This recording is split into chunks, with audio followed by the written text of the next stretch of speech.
please. Good morning. I'd like to welcome everyone here today. If you would please rise. Join with me in saluting our flag, the Pledge of Allegiance. I pledge allegiance to the flag of the United States of America and to the republic for which it stands, one nation, under God, indivisible, with liberty and justice for all.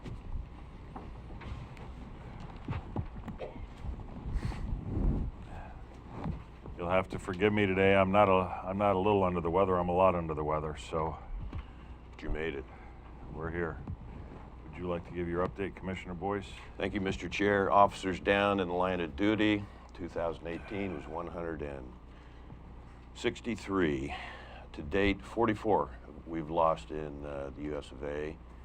And the good news is, if there is good news, that's about 20% less at this pace for the middle of 5.5 months. So we'd like to see that number freeze right there. And that's our hopes and prayers. And good news, especially American soldier casualties, remains, Mr. Chair, at 13 for 2019. Moment of silence, if we could, please.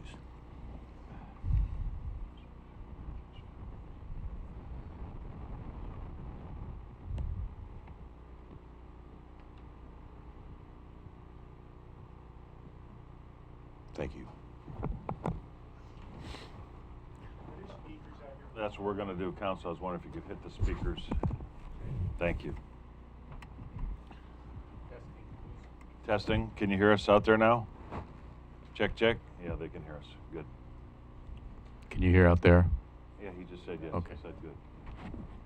I heard some no's. Okay.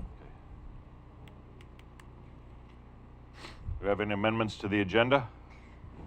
I have one. Item 4A will be removed. Mr. Derwin Boggs was not able to make it for the presentation. Okay. You need to move your mic up some, Julie. We couldn't hear you. All right, so we're striking 4A, the presentation from the agenda. Correct.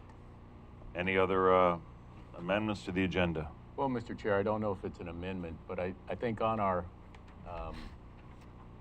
agenda at the end of it, we list other subjects, but I'm proposing an executive session on property transaction. The assessor and I have some information to share with you about a timber deed from 1960, and then we're just going to seek some board direction. All right. If I could also ask everyone in the audience to please make sure you mute your cell phones or turn them off, please. Any other amendments to the agenda? Mr. Chair, Mr. Boggs better have a good excuse. We'll give him a bad time. Action items. Could we consider, Mr. Chair, switching A and C? We have a lot of folks here for the Floras Lake Land Exchange, and not that they wouldn't be interested in the first two items on our action items, but in the interest of time and their travel and just showing them that respect, could we switch those two items? Any objection? That's No. fine. All right, so we're going to move 7C to 7A in front of 7A. We'll still leave it that way. We're just going to take it first. Any other amendments? None here. Call from I move we approve the agenda as amended. Second Chair Paasch. any further discussion? Roll, please. Commissioner Gold, Aye. Vice Chair Boice, Yes. Chair Paasch. Aye. Motion carried unanimously. All right, so as we can see, we have a full house here. I'm guessing many of you are here for the Lake Floras land swap exchange deal potential. So we are going to take all public comments this morning in advance so that we can move things along. I would ask if there's repetition in these comments, if you are all here and are going to walk up and say that you would appreciate it if this commission does this land swap, I would ask that you be very brief with your comments so that we can move this along. If you have something outside of that box, absolutely, please feel free to speak your heart and your mind. I don't want to cut anyone off on this. All I'm saying is if we were all to stand up and spend our 3 minutes saying how much we love Floras Lake, which we all do, and want to see this land swap happen, that we'll be here till 3 o'clock this afternoon on that one topic alone. So by moving this forward, I would ask you for respect in expediting that as well. So I'm going to take the first one out of turn. If we could, Mr. Crook, if you'd like to speak first, because you may have to move along.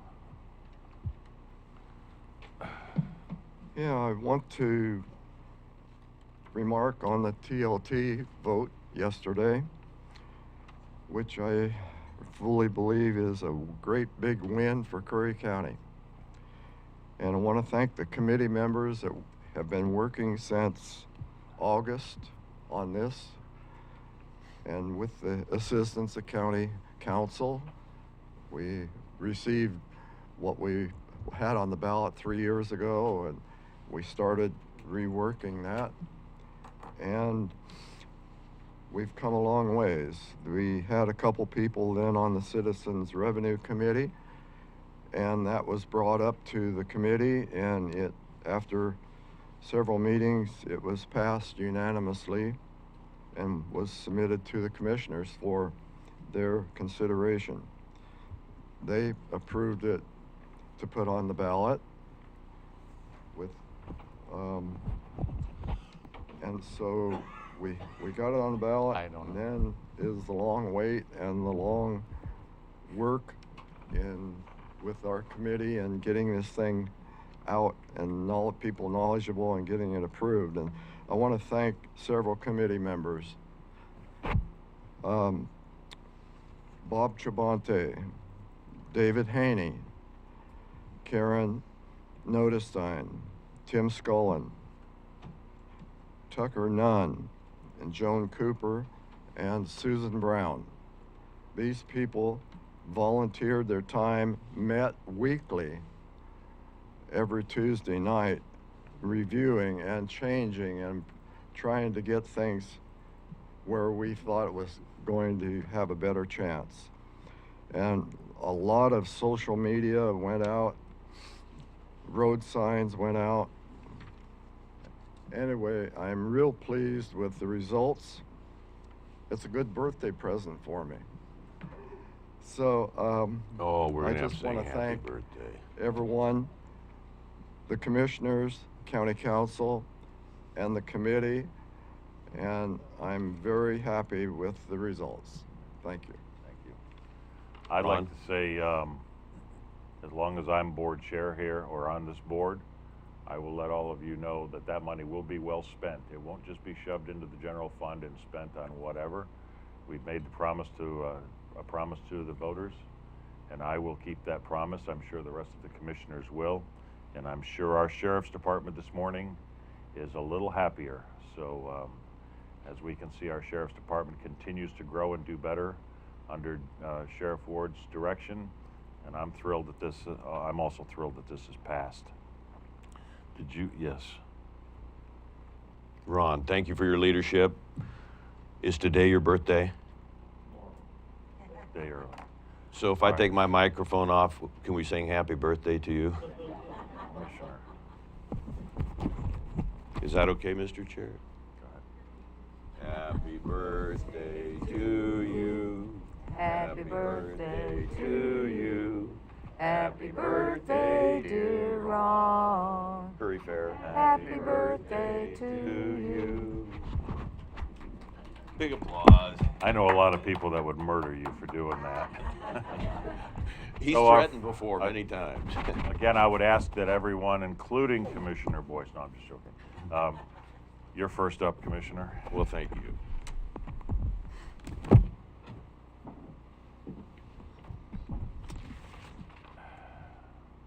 Let me indulge everybody here as a citizen.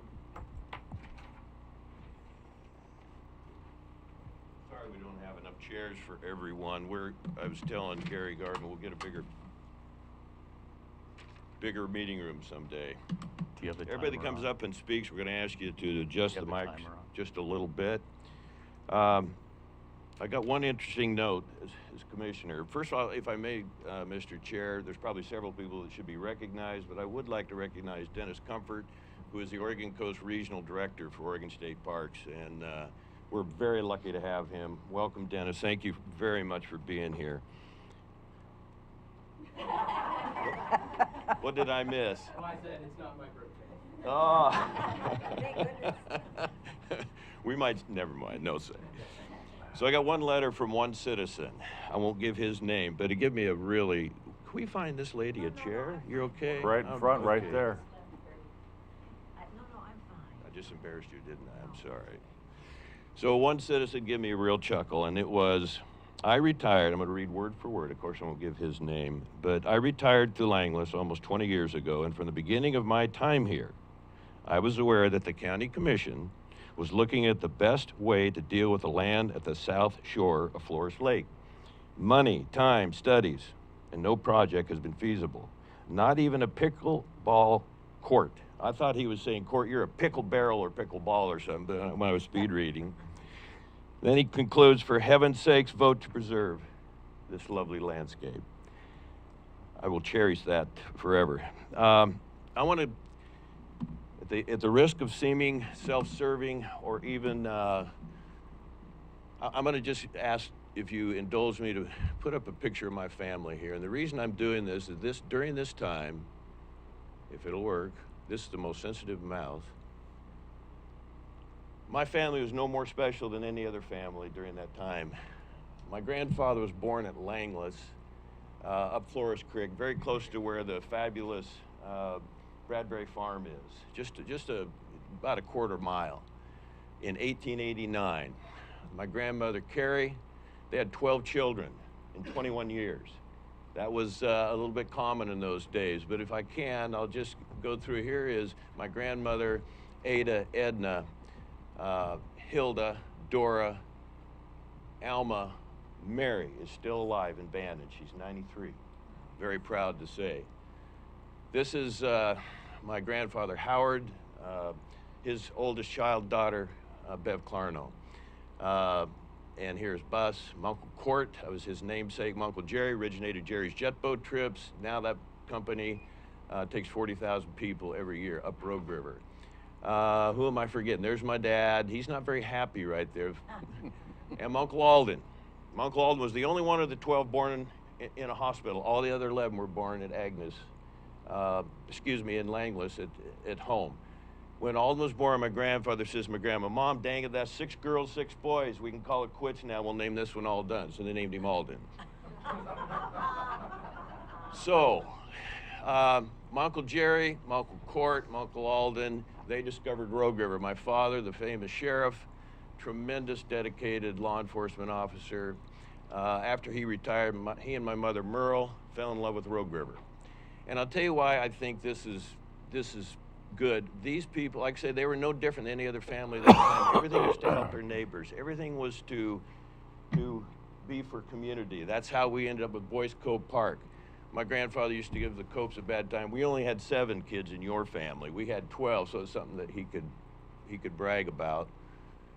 This is my grandfather, county commissioner in 1939, or excuse me, 36. He served publicly for 16 years, meeting the governor on the ONC Timber Act and asking for the state's support. My dad, and here's the main photo I want to offer you. This is 100 years, 1881 to the 1981 Langless Centennial. What I'm asking for is help for the 140-year celebration coming up in 2021. And if you agree, we could have 2 former Secretary of States as the Grand Marshals. By then, Bev Clarno will be retired. Bill Bradbury, I consider a good friend, and Bev Clarno, a Republican and a Democrat. I'm sure we can get them in the same car, and we'll have a parade in Langless. Do I have anybody offering to help on that? Thank you. I knew Bob Morrow would raise his hand. So stay tuned, 2021.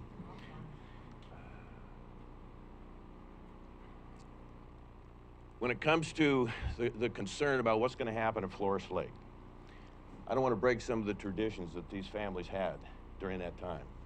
I'm not saying that's what's going to happen, but I do have that concern. I also want to, as I transition back into my chair there as a county commissioner, I want to offer, I'm going to get a little feisty today if someone suggests that any of our staff, and as I address the board, the other commissioners, that they may be ill-advised or that they may not be totally sold out to do the right thing for the citizens. That includes county counsel, our director of operations, everybody. I'm very protective of them because I see how they work and I see their dedication. So if any of the public testimony comes up and points fingers or makes negative assumptions, I'm just asking you not to do that. Not that I anticipate that, but it's just something that needs to be said. Thank you for that time. Did I stay under 3 minutes? No. No? Not even close. There's nothing new, Mr. Boice. Again, I would ask you to please be brief. If you're going to come up and say exactly what the other people in the room have said, just maybe come up and acknowledge yourself as for or against. That would be wonderful. Tim Scullin.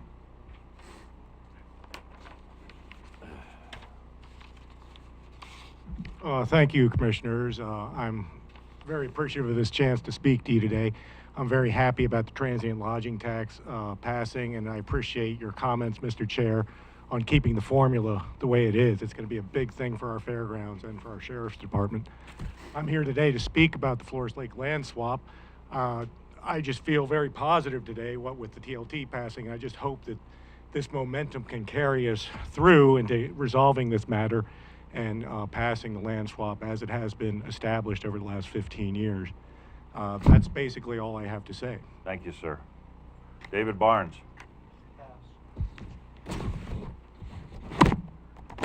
Joe Reiber.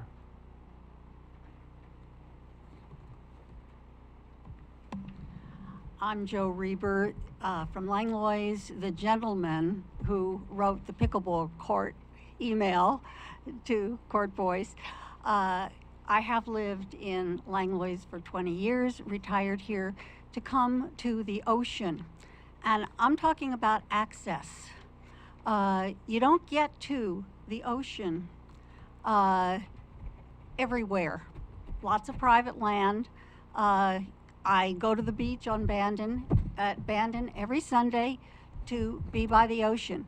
But between Bandon and Langlois and then Cape Blanco, there's no real good place to get to ocean. You need a boat for New River. So I've been here for 20 years, and almost every year I hear you spending your time with new studies and with new town halls and with new consultants. And the state is willing, the county is willing. It is a place where not only people who retire here go, but I meet people from all over the country and all over the world enjoying Floras Lake. And I think it's a county treasure for all of the people living in Curry County. I hope you will stop this ongoing, let's examine it again process and make a decision for the conservation solution for Floras Lake. Thank you. Thank you. Vicki Graham.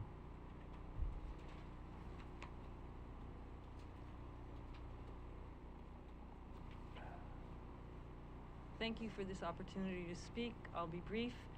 I've lived in Langlois and in Port Orford over the years, many years. And I just want to say that Floras Lake is one of our county's special places. It is time to move forward with a land swap with the state parks, and this will help preserve an inaccessible lakefront while also providing a benefit to the county of accessible property. Thank you. Thank you. Gary Garman. I'd like to put myself at the back if I could. If you could now speak, sir, I'd appreciate it. Thank you. I've got all these. I understand, but you might not have heard from me at all. Hi, I'm Gary Garman. I'm a Floras Lake resident.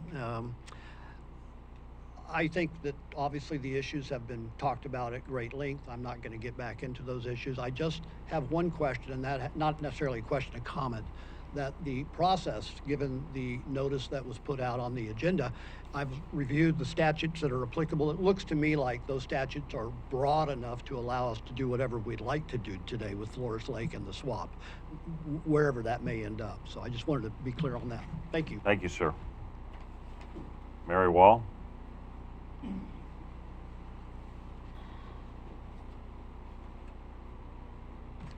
Good morning, and thank you, Commissioners. I also won't use my full 3 minutes. I'm Mary Wall, and I'm from a ranch family in the Langlois area. My siblings and I are the 4th generation of our family to own and manage our 2 sheep ranches in the north end of the county. My family values and has used this area for a long time. Thank you for hearing this issue again. I urge you in the strongest terms possible to approve option A and move forward with this land swap. The community has, as you've heard, done this over and over again. They couldn't be clearer, I think, about the preference that the community has for recreation and conservation in the area. Importantly, the experts couldn't be clearer either. It's worth noting that every expert, consultant, land appraiser, and realtor who's looked at this area comes to the same conclusion. The best use is for conservation and recreation. It's not feasible to build roads, and the timber values are low. The social and economic values come from conserving the treasure we have and using it as it is for conservation and recreation. Please be the Board of Commissioners that moves this forward, brings a good outcome so we can all move on to other issues. The community wants this solution. It meets the identified county priorities, and it moves us forward. Thank you very much. Thank you. Linda Tarr?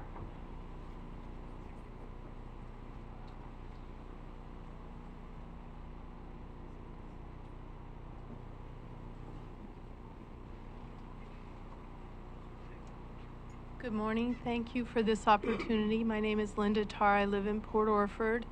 I use this area often for recreation, for contemplation. It's very important in my quality of life. It feeds my work as an artist. I have participated in this process for years. Every time I come to one of these meetings, I'm not able to be at work. I have to take time away from what I do to earn a living to participate in the process. I'm glad to do so, but it is wasteful of my time, other citizens' time, and the county resources to continue to go back and back and back and ignore the experts and ignore the community and push this down the line. You guys have a chance to act as good stewards of our government's resources to go forward with this deal. It's an excellent opportunity for you to do what you say, which is that you believe in not being wasteful with government resources. So I'm very excited about the opportunity to go forward with option A. Thank you. Thank you. Peg Rogan? Reagan. Reagan. So you know. Good morning. Peg Reagan, Gold Beach. I'm here today to urge you to take action in support of the land swap option A. I don't know why staff didn't provide you and the public with the language that you requested at the last meeting in the agenda packet, but you have given the public ample time to comment on the issue. You can decide today. ORS 192.640, which talks about public notice required, in item 1, says that the notice shall also include a list of the principal subjects anticipated to be considered at the meeting, which you have, but this requirement shall not limit the ability of a governing body to consider additional subjects. I'm not talking about additional subjects, but I'm talking about additional language that you have the opportunity to approve today. I spoke to Chris Havel from State Parks this week. They need a resolution or something in writing from the board that you voted to support this trade, and only after they receive that and that the decision is officially made and they receive it, can they work with the county to finalize the language in an exchange agreement. What they provided to you, which is included in your agenda packet, is only a sample. It's an example of what an exchange agreement could look like. It is not, as I first thought, a draft for your decision today. It includes references, for example, that don't apply to Curry County. So it's just a sample. I also spoke to the Association of ONC Counties this week. A resolution is the appropriate document to use now. I recall some discussion that it was not. Rather, you should be considering an order instead. However, it was explained to me that an order is used only when you have the final language to approve. At that point, you can use either a resolution or an order to approve the exchange agreement. To facilitate action today, I suggest that you use the language in the recitals of the exchange agreement. If you turn to page 1 of that, A and B provide the legal description of the parcels as County Counsel advised including. If we can accept that these descriptions are correct, fine. If not, they can be fine-tuned when the finalized exchange agreement is, well, when the exchange agreement is finalized. Item E contains the language that you'd need for an action today, with the exception of the final clause. So if you go to the last line of item E and replace that comma with a period and delete the rest, which does not apply today, then you've got a motion. So to repeat, an effective motion would include recitals A, B, and E with the last clause deleted. This language was included in the packet. It's how I found it, so the public has been more than amply provided notice. Again, I urge you to adopt a resolution in support of option A today. Thank you. Thank you. Richard Thode? I'll pass. I'll second that. I didn't think you could, Richard. He's By gonna the way, drag- to everyone in this room and that's maybe listening, Mr. Thode is part of our budget committee and volunteered his time for this county and did a tremendous job, sir. We appreciate your service. Thank you. I'd just like to say it sounds like the support for this swap is there. I got in late on this discussion. It appears to me that would be beneficial to the folks in that area. But my concern really comes from the budget standpoint of this county has to come up with some solutions in the future. And I understand that selling this property development might not be an option, but I think we could look into possibly exchange for McVeigh State Park involved, or the second would expansion of the airport at Camp Blanco, which would provide some relief for the folks in that area. I'm not saying don't do the swap, but I think we need to look forward. If you look at Bandon Dunes Golf Course, and it's like 30 miles from Cape Blanco. I was at the airport in Crescent City Sunday. There were 35 cars there. 22 of them were from Oregon.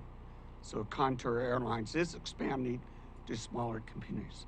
With that, I would just, no further comments. Thank you, sir. And Shermer?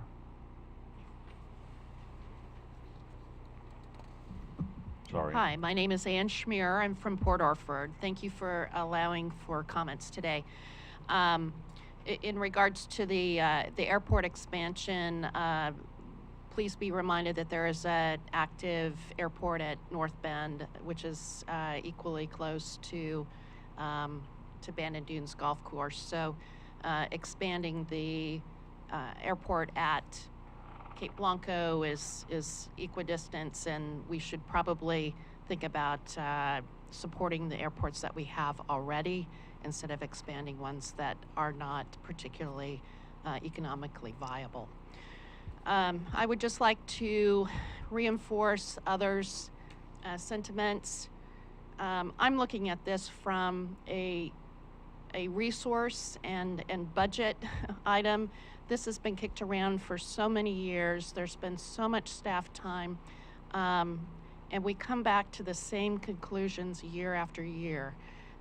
Commissioner Boice was at the most recent forum and saw the sentiments of the community, but I think this is a good decision for the entire county to put this to rest, do the swap, and move on to more pressing matters that our county needs to address. We keep coming to the same conclusion, study after study. I don't understand why you keep reopening issues that have apparently been resolved in past studies. So please vote for option 1, and thank you.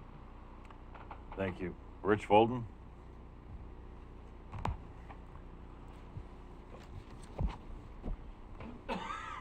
I'm the 6th or 7th person to speak up here, and I've yet to hear anyone in opposition to the land swap.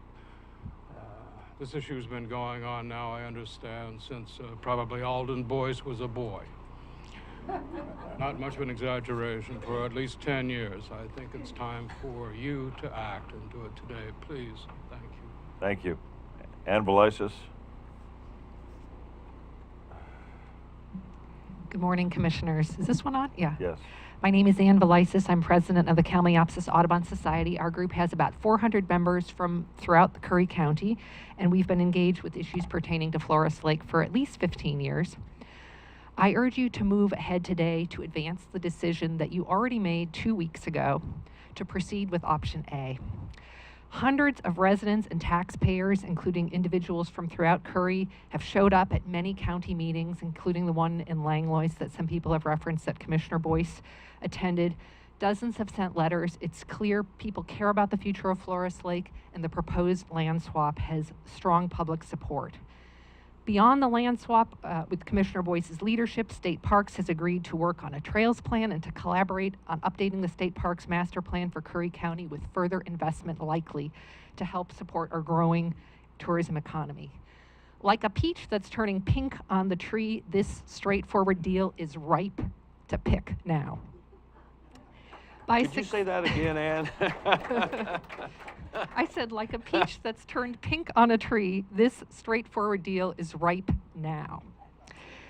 By successfully completing this deal, you will build trust in Curry County's capacity to follow through, and you will build your relationship with state parks. To instead shift gears at this point, to stop work on option A in order to work on an entirely different and uncertain deal with the McVeigh Rock parcel risks losing all the effort invested so far and losing public trust in Curry County. We don't know a lot from the packet about this possible deal because there isn't much information in it, but we do know State Park staff has stated in the past that to consider the McVeigh parcel, it could take a lot of time and money because there would be so many steps involved.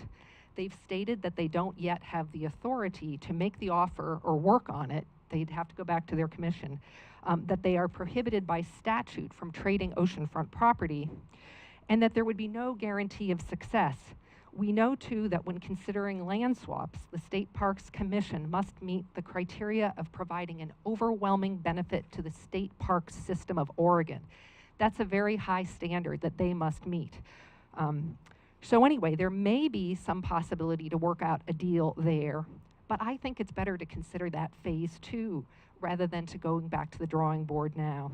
So in conclusion, I urge you to move ahead today with a small deal that I think would be a very big deal, to pick the ripe fruit, to accomplish something now, to be the board that finally gets this over the finish line successfully. Please make the motion and vote to proceed with option A today. Thank you. Thank you. Roland Wills.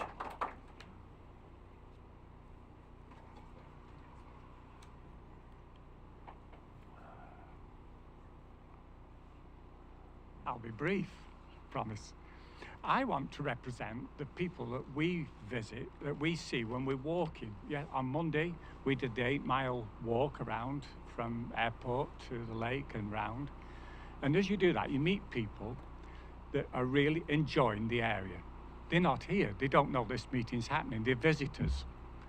And I just want to represent those people. That's basically it. Now, I'm a wildlife photographer. I'm Roland Willis from Port Orford. We visited for 8 years before we decided to live here. And we've lived here now 2.5 years. One of the reasons I live here is because I'm a wildlife photographer. I enjoy the wild aspect of things. One of the places we've visited now for 10 years is Floras Lake area. It's a huge resource for me as a nature photographer. I rely on it for, you know, when there's nothing else happening, that is where I go and walk, quietly listening and watching. It's great. So basically, I just want you to do A, just simple as that. Thank you, sir. Thank you very much. Thank you. Thank you. Julia Bott.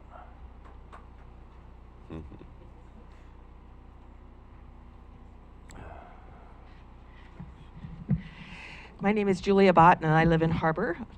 And I am here to support option A. I think it's good for your constituents as well as good for tourism. The North County is a perfect day trip for people who live in Harbor. My husband and I come up about 6 times a year. We eat in a restaurant, we shop in a store or two, and we look for an easy hike. So I appreciate the options to have additional hikes. I really appreciate the request for the trails plan and the acceptance by state parks to move forward with that. I have worked in land conservation for many years before I retired, and I've seen a lot of places that were secured for public access and then took decades to open. So I'm really pleased to see that that is not the approach that's being taken here. This is a step in a relationship. I urge you to take it so that you can work to the bolder visions that you're talking about in other ways. Thank you. Thank you. Bob Morrow.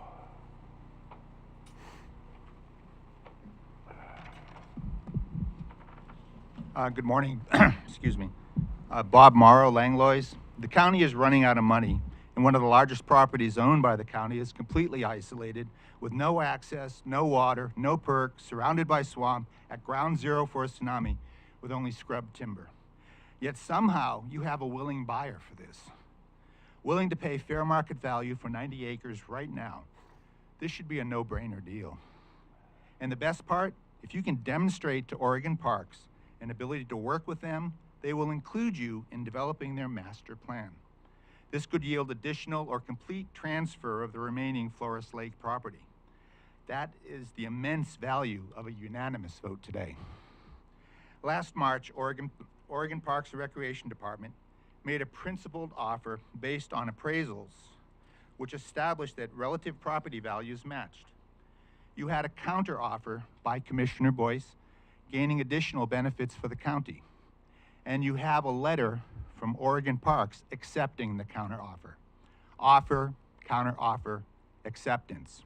That should be a deal. Yet the challenges remain. To conserve in perpetuity the one-of-a-kind nature experience that is Floras Lake, something we all agree on, while monetizing the county's 500 acres for the benefit of all citizens of Curry County, something we all agree on. If it were easy, it would have been completed several decades ago when it was first discussed. If it were easy, 10 years ago, chasing big deals would have filled the county coffers. If it were easy, McVeigh Park would have been swapped 4 years ago. A lot of intelligent men and women on numerous commissions tried for the big deal. It is time to commit to a little deal, and that in fact would be the big deal. Please, start the dominoes falling with this 90-acre deal today. Oregon Parks is already aware of the next domino, the parcel listed in Alternative 2, considered suitable for a conservation easement. Close this first deal and use the second parcel as the centerpiece for continued discussions to acquire McVeigh Park. A second domino falls. Complete deals as part of Oregon Parks Master Plan, and you will be free of a completely isolated parcel with no access, no water, no perks, surrounded by swamp, at ground zero for a tsunami, with only scrub timber. You will have placed the land with a competent steward for future generations of citizens, and you will hold properties with a myriad of potential for generating income for Curry County. Commissioner Paasch, vote yes, and you can be the first to step out of your car along Highway 101 and pound a for sale sign in at Port Orford Wayside, if Oregon Parks Commission approves the deal in September. Make this deal, and a check for $200,000 made out to the county is just down the road, while preserving a piece of what is special about Floras Lake, the very soul of Langlois. Return a unanimous vote today and demonstrate through your actions that you are a partner that Oregon Parks can work with. Thank you. Trudy Spanier.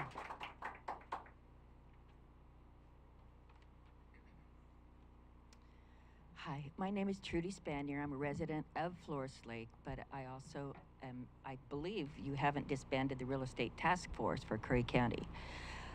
Several years ago, we met time after time after time, and we advised the county on what the five of us thought would happen to the surplus properties, and a lot of that has been done.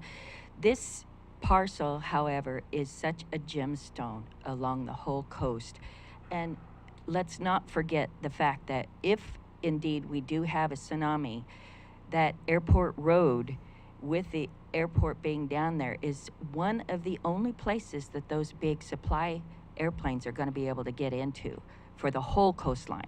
All of the Coos Bay airports, all of those airports are going to be underwater. That airport is usable. the properties that you would achieve next to 101 could be a staging ground for all of those supplies coming in and rebuilding roads. You also have the niche there that we could be taking advantage of a county park along 101. Whereas at Floras Lake, we're not catching those that are going down 101 on their way to somewhere else. They just need a place for 1 to 2 days. Because we're on a reservation system, they can't get in. So they're going on down, and we're losing money to people like KOA. If Curry County had a park right there across from the high school, we could be getting those that are on their way somewhere else. But as it is, they're just coming down, turning around in the park, and leaving again. I hear it night after night. My bedroom's on the side of the road. So we could be getting more money out of county parks just by doing this deal. So I urge you, please, go ahead with this land swap, and then we'll work on the other 500 later. Thank you. Thank you. Tina McDemo? Deanna, I'm sorry, well, I had to yeah. I just wanted to, oh, good morning. 15 seconds are up. I'm just going to talk a little bit about the will of the people and that meeting at the Langlois Lions Club where we had over 100 people. And I know because we ran out of chairs.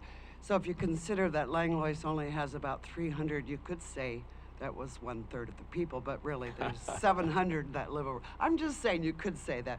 But what it is they were people of all political bents, all ages, all inclinations, and we had those, for those of you that may have not been there, we had these work tables, like maybe 15, and every one of them, and it was like, we didn't get a table with our friends, for example. They were mixed tables. Every one of them had, as number one, was conservation of Floras Lake parcel that you guys are talking about. So, that's all. Thank you. Mark Furler? I forgot to say, I've lived here 48 years, which is important. Yes. Hi, Mark Furler, Gold Beach. Thanks for taking my comment. I'll make it very short. Please vote on this today, and please vote in favor of the land swap. Thank you. Thank you. Jim Colon?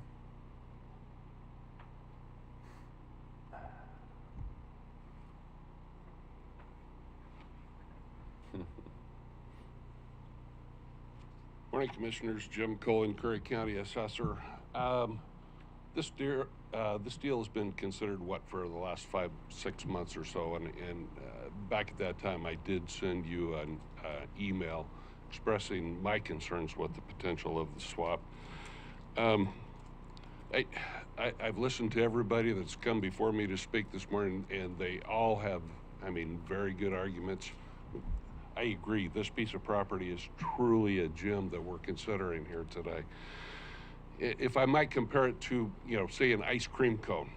The county's got an ice cream cone up there that's 500 or 600 acres. The piece that the state wants, to me, is the ice cream. And the rest of it, the other 400 or 500 acres, is just the cone.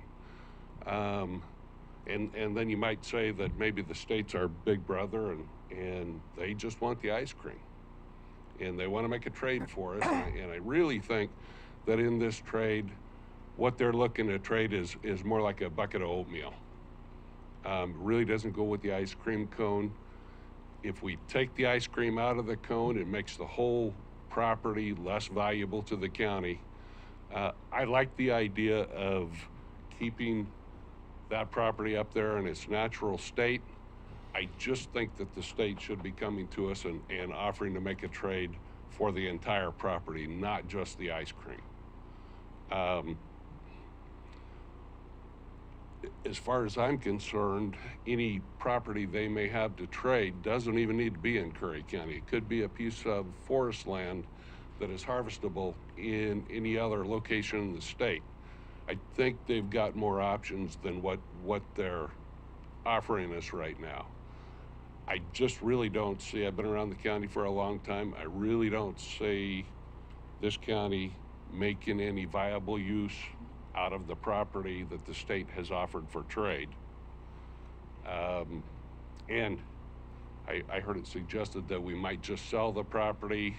I mean, I think you all know that if we sell the property, the county will get 6 cents on the dollar in a situation like that. The rest of the money will go to the rest of the taxing districts, and that's not a bad thing. The 500 or 600 acres that we've got up there we got that property because people didn't pay the taxes on it. It was foreclosed on. But I really think the county has the opportunity to make a better deal and put the county in a stronger position. If you do decide to move forward and strike this deal today, I've heard it said that the state originally wanted 70 acres, but the 70 acres didn't equal the value of the oatmeal out on the highway. I don't think that's really all that important. I've seen land trades between public ownerships before, and the law says that the properties have to be approximately equal in value. I've seen trades where that approximately equal in value can have as much as a 30% difference in value. So I just don't think that, if you decide to make the trade, I don't think there's any need to add in the extra 20 acres and bring it up to 90.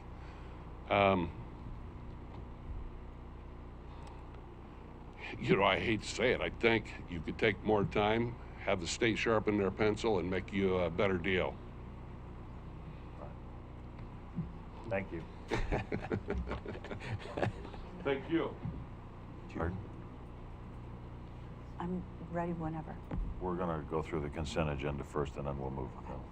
All right, so moving on to number 5, consent agenda, Board of Commissioners minutes from May 8th, 2019, Wally's House transfer agreement, promotion order for Kassandra Van in the District Attorney's Office, the CAFFA County Assessment Function Funding Assistant Grant from 2019-2020 application revisions, Curry Community Health Amendment 11 to Public Health, IGA Intergovernmental Agreement 154108, hire order for Waylon Summers, Crew Supervisor in Juvenile, and a hire order and job description of Nancy O'Dwyer as a Planner Community Development. I have a motion, please. I move that we approve the consent agenda as written. Second, Mr. Chair. Any further discussion?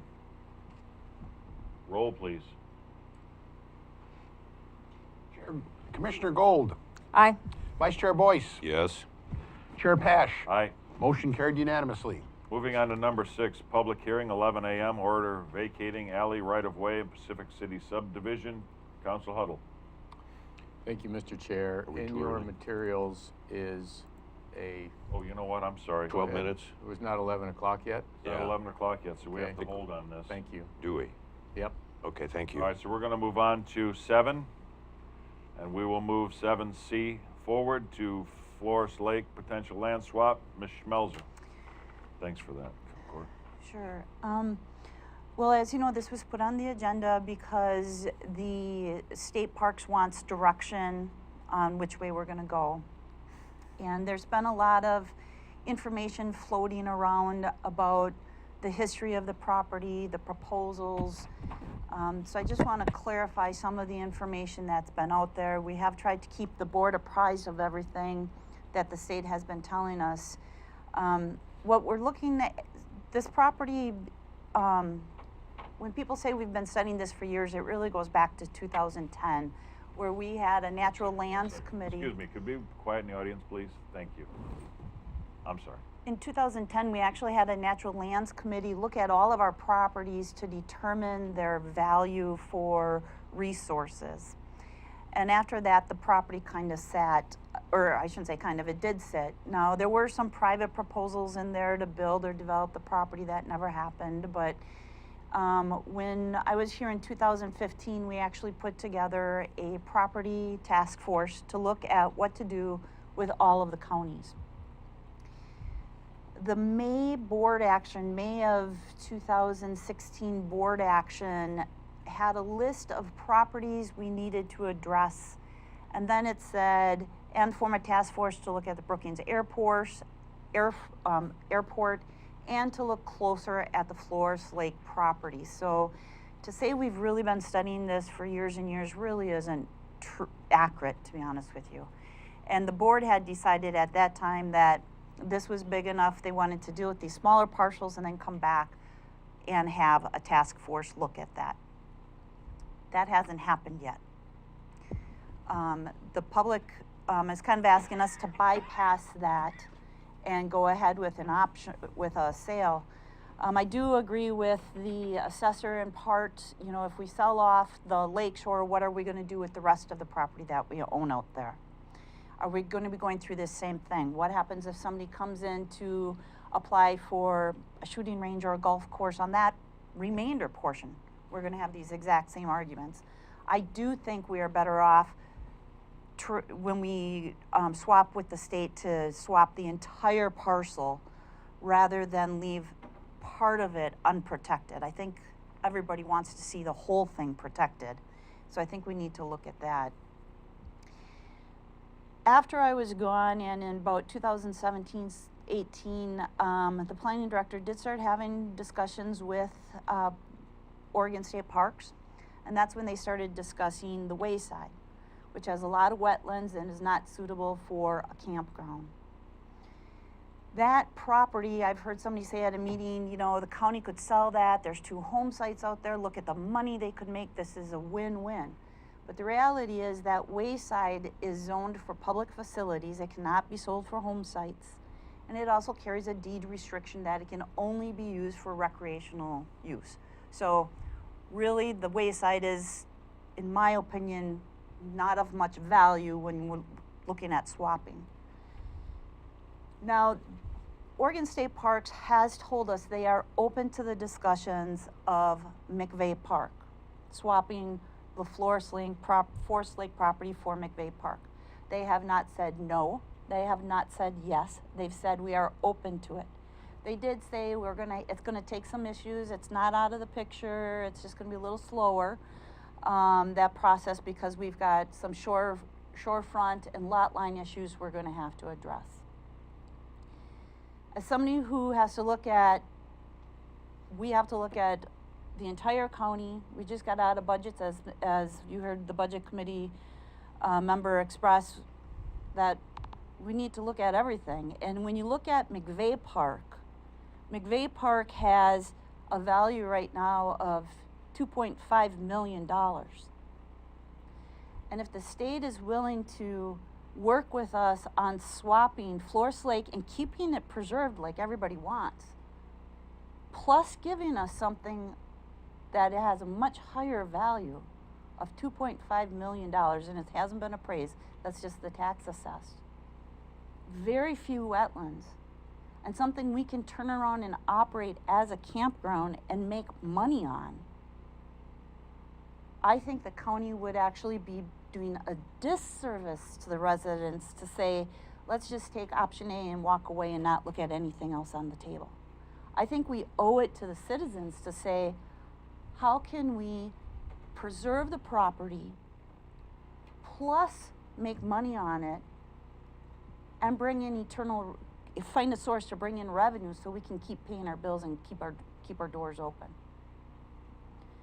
This was asked to put back on the agenda for discussion. One of the discussion items, like I said, was the state parks has said they are open to these discussions about McVeigh. So that is my part of why this is on here. Counsel Huttl, I believe you also have something on the agenda because you were working on a draft agreement for consideration if the board just decided to say today, let's just swap a McVeigh Park for the wayside. I think you have something to that effect. Well, I was hoping to hear from the state parks representatives and ask them questions to clarify some of the points in the agreement, and that's what I was hoping to do today. What, if you would please, sir, step up. And again, what I understand this to be is we're not making a final decision today. What we are doing is we're telling state parks the direction that this board would like to go. Mr. Chair, if I may, I intend to make a motion today, and it's going to be lengthy and it's going to be detailed, so there's no misunderstanding of where we left on May 8th. So yes, I'm very interested to hear from Director comfort as well. But I am going to be making a motion, so we appear to be a slight disagreement or maybe a major disagreement there. Thank you for letting me interject there. Sir, if you would introduce yourself, please. Good morning. My name is Dennis Comfort. I'm the Coastal Region Manager with Oregon State Parks, and this is my 30th year anniversary of working with OPRD. So I didn't prepare a statement, so I'd be happy to answer questions. Okay, my first question, sir, would be, I've been in lengthy conversations with Jay Trost, who was the Parks Director in Curry County until about a year ago. And he said to me that a few years ago that the state did offer Curry County McVeigh Park. That you actually offered the park to the county, and the previous board, for one reason or another, did not address that. Is that true? So the way it works is we can't offer properties outright without OPRD commission approval. But my task when I started 3 years ago as the region manager on the coast was to look at all the properties we have on the coast and identify areas where we might find efficiencies in delivery of service. So we serve the exact same public as your parks department. And so a lot of times the public doesn't care who has the patch on their shoulder.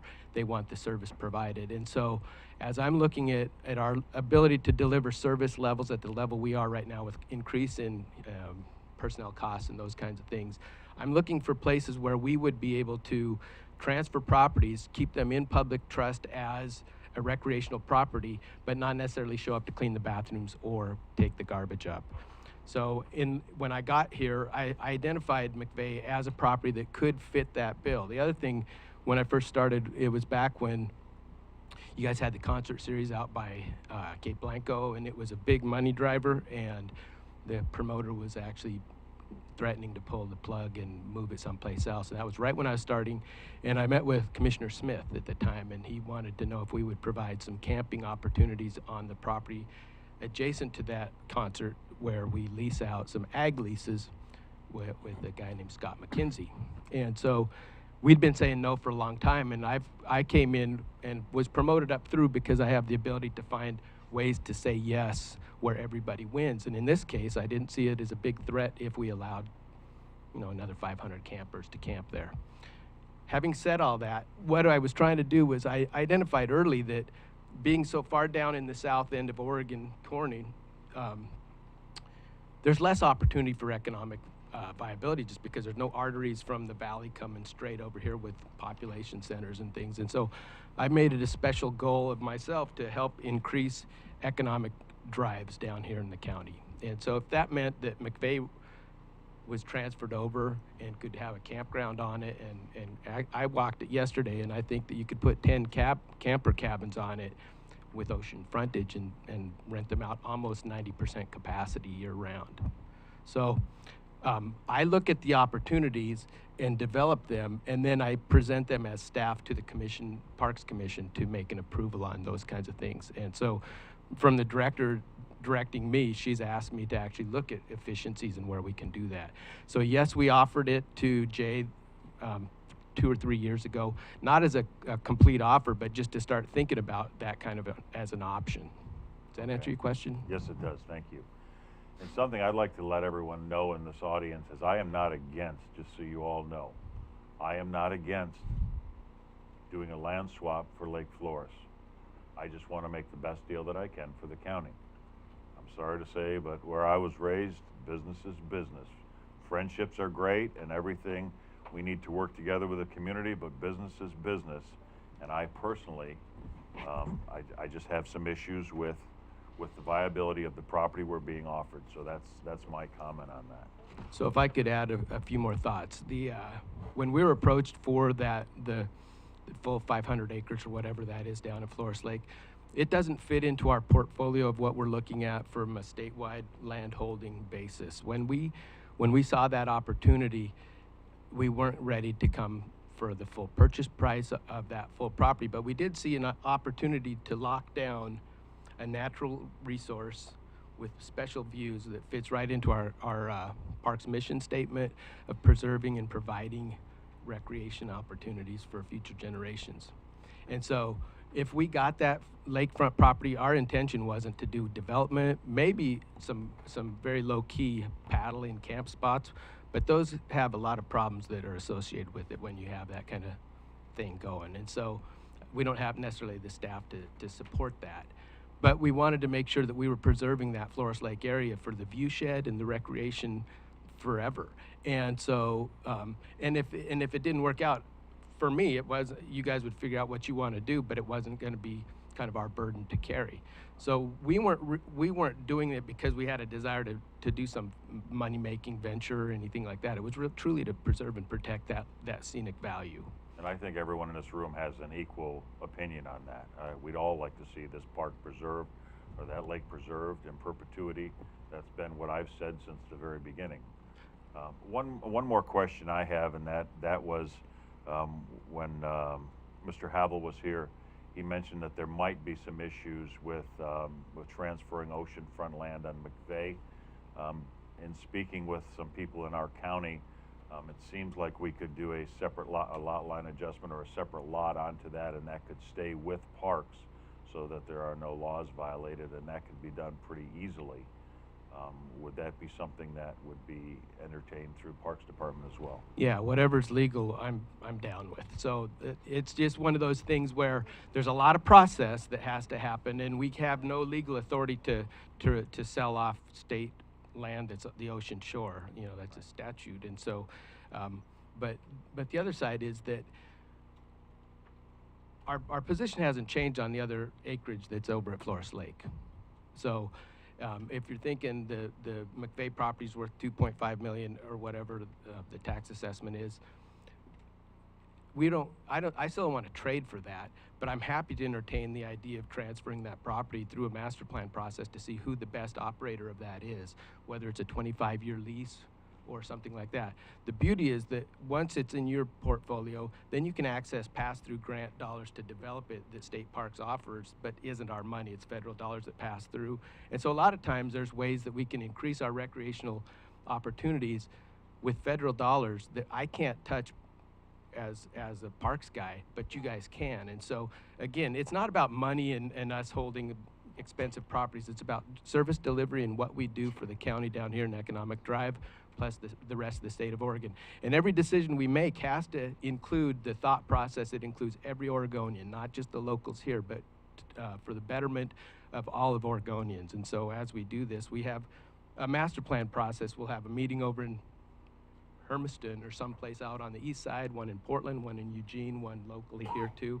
And that's just to gather information. Then we reboot and go back with draft plans. And so the process, if you want to wait for McVeigh, is a long process. It takes a lot of public input. It takes a lot of staff time to just do resource assessments and evaluations and then put together plans. So, are we talking weeks, months, the long process? Long process, 2 years just for the master plan to be completed. And then depending on how that looks, sometimes, you know, development out of a master plan can be 10 or 15 years, depending on what the goal is. So how did this get expedited on Floras so quickly then? Because this hasn't really been in the mix until, what I understand, not long. So when I got here, I wanted to master plan all of Curry County for the economic side of things and to look at efficiencies. And so it's been on our books. It didn't get budgeted for last year, and thankfully so, because then this wouldn't have been included in that. But it's been 3 years in the plan so when we do master plans, we'll predict what our priorities are 4 or 5 years prior to it, so that we're in kind of the queue to get in. And so I've been pushing for a master plan in Curry County for 3 years. And it's at the top of my list for the coast. Commissioner Gold? I've got a couple of questions. The trails. I'm thinking in terms of ecotourism, and I think it could be a big boon up there. So could you give me an estimate on the amount of time it would take to get some trails in there at Floras Lake? So I'm going to sell it long shot rather than give you a good just an estimate. 5 years. Okay. And if we were looking at getting McVeigh Park, I'm just supposing, we would have to have an appraisal, correct? Just like we did on the Floras Lake. Not necessarily. So State Parks has a pretty good idea of what we're holding. And so if it's not a business transaction, but actually a property transfer or some sort of long-term lease, I don't think that those numbers come into play as much as if it was going to be site for site. Okay, so considering that it's worth in the millions and our property's worth, what was it, not even 200,000, a swap, would that be possible? Just curious, just throwing that out there. I think, yeah, it would be possible. It would be an interesting dynamic to see the numbers not compare and call it a fair swap, but. Okay, because there was a big concern about the equal monetary value previously. Okay, third question, lease. Do you do $1 a year leases? I don't know. I've heard of those, but I can't speak directly to it. And the only reason I'm asking that question is if we were to do a lease and use that land to generate some income at McVeigh Park, that seems to be the concern here, using the land to generate income. Yeah. Would it be possible to get a really low lease? I believe so. What kind of promise? None. No, so the way it works squirmy is government type. Yeah, no, I'm not that squirmy, I promise. So we're working on a deal up at D River in Lincoln City. I don't know if you guys are familiar with that big parking lot. If you come in from the valley and land in Lincoln City, the first place you see the ocean is D River. And we just transferred that property over that's worth millions to the city of Lincoln City for nothing. 25-year lease. And so that language, I think that was in that document that you saw, may be from that swap. I've got another one working up at Tolovana, which is in Cannon Beach, which I would turn over oceanfront property to the city of Cannon Beach because it's going to be in recreation, in perpetuity for recreation. That's all I really care about, is whether the delivery of service is what it's designed for, and that's recreation. We're not a bunch of land barons that just want to make money and get a portfolio full of valuable property. We have the whole ocean shore right now. It's not about the money. It's about delivering wonderful service to the people of Oregon and our visitors.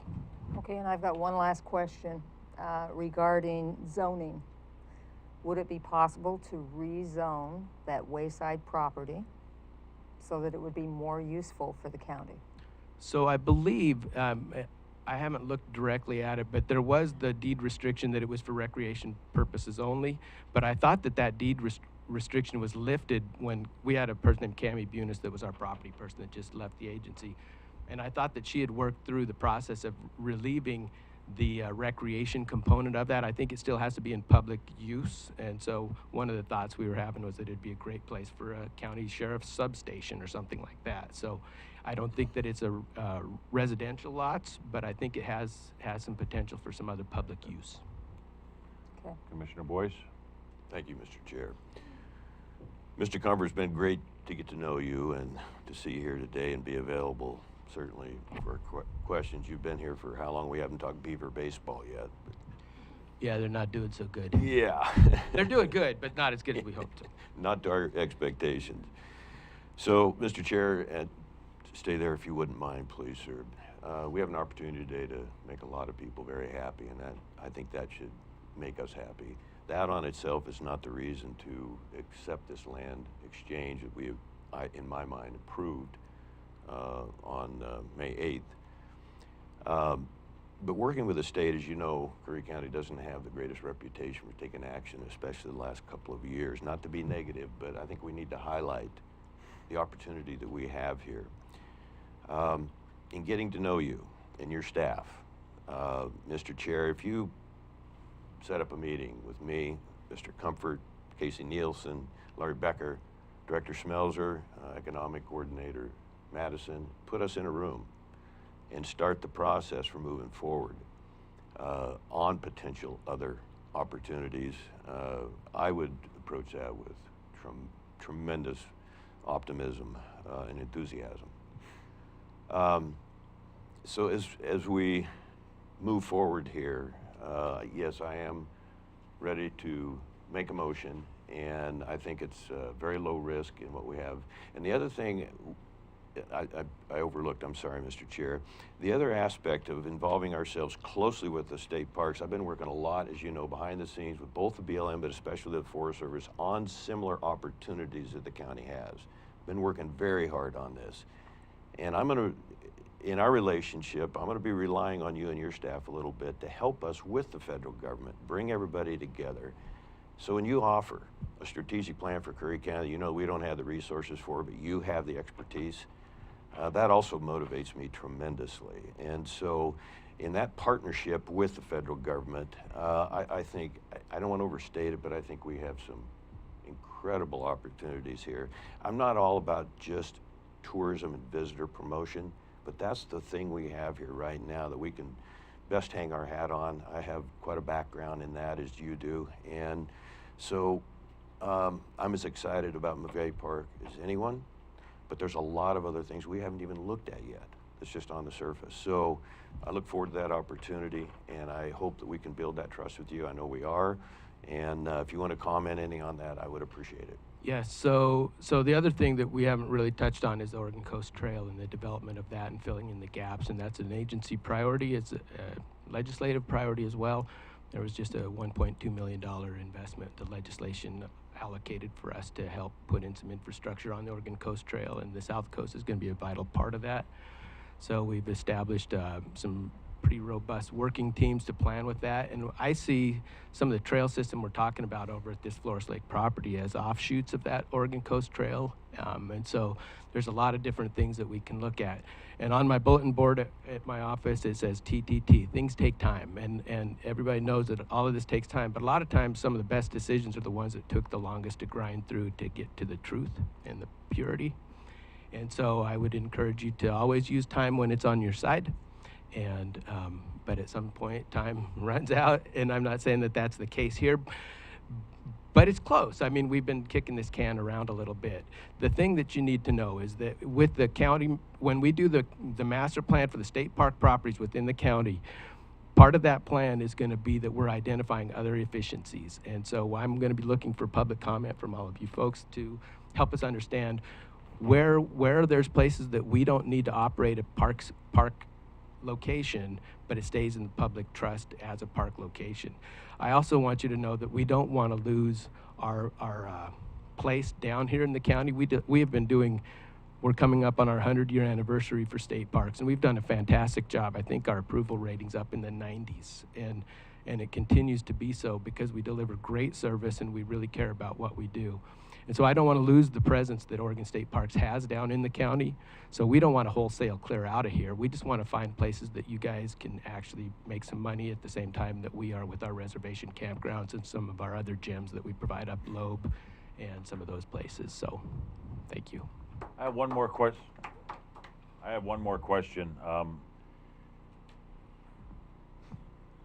And a statement before Mr. Boice does anything further.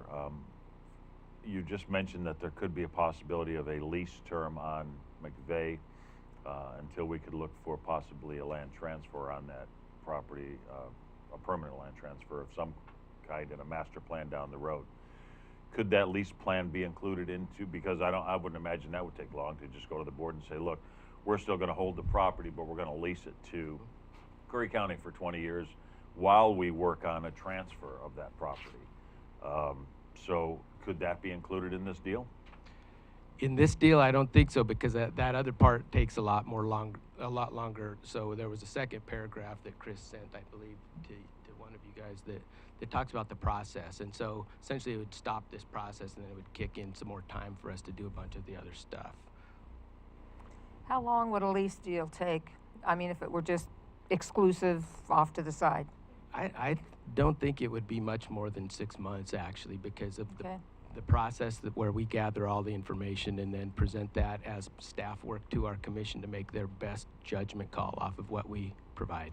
And so it would be a real sweet deal, is what you're saying? Well, that's an interesting term. It would be a good deal, I'm sure.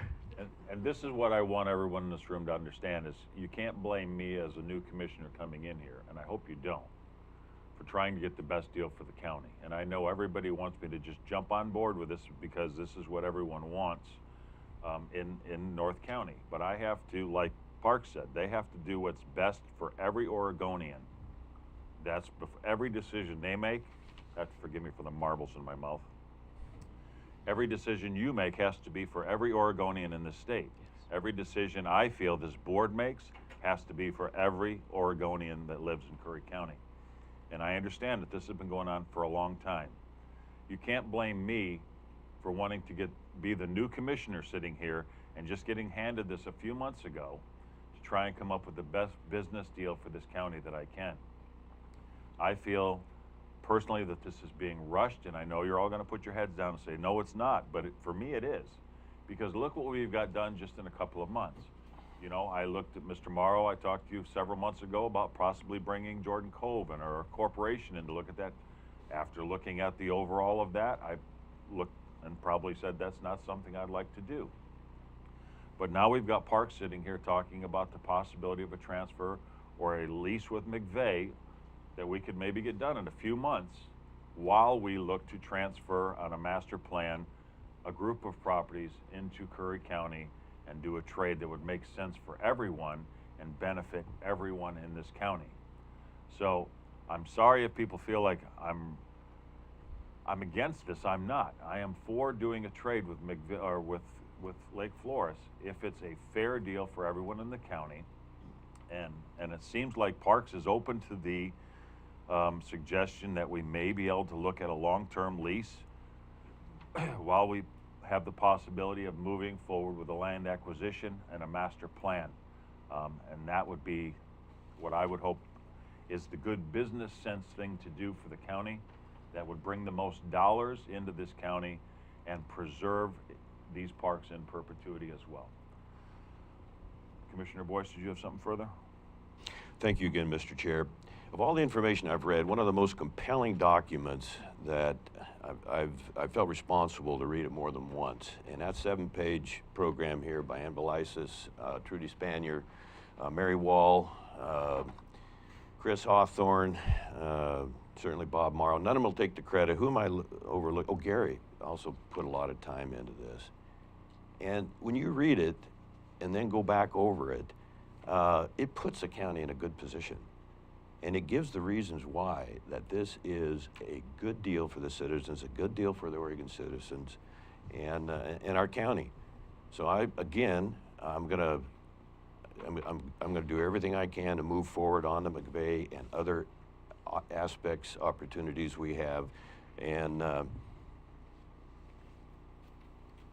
not pass up this opportunity here. I think we made the decision on on May 8th. So yes, subject to your approval, Mr. Chair, I'm willing to make a motion. Well, we are way over on time for JJ, so why don't we, if you prefer to make the motion now or come back after break?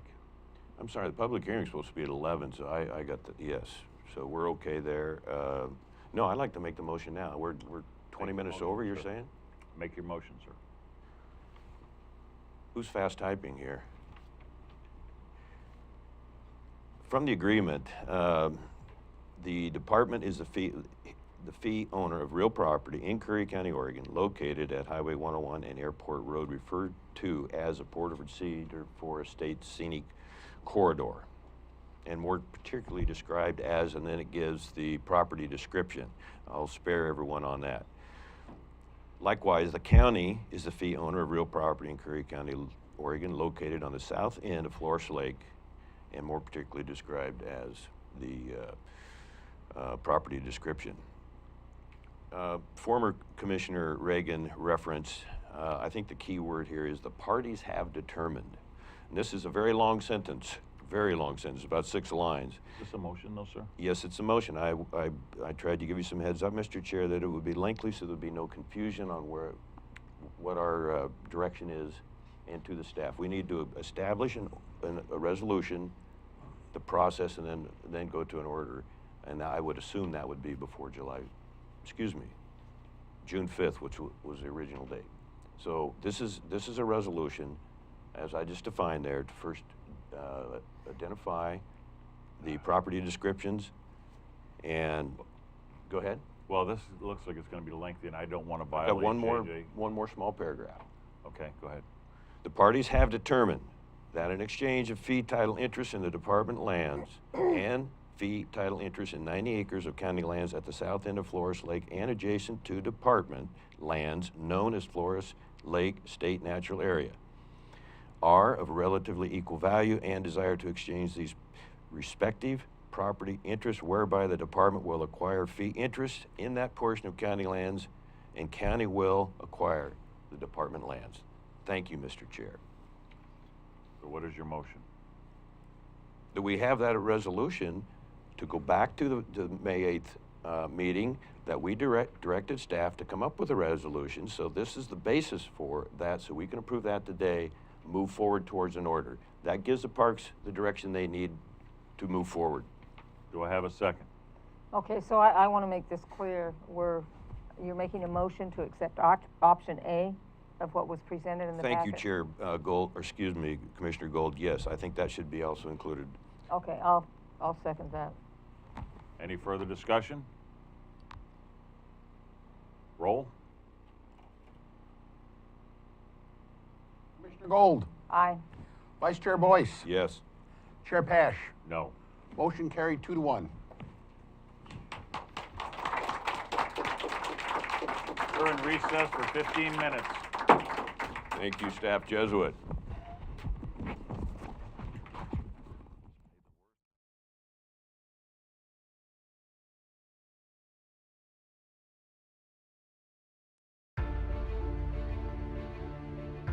If yours is the next big idea, and you need the right place to fine-tune it, build it, launch it, if you're only your best when you can play more than you work, if inspiration comes from the outside, you belong in Curry County.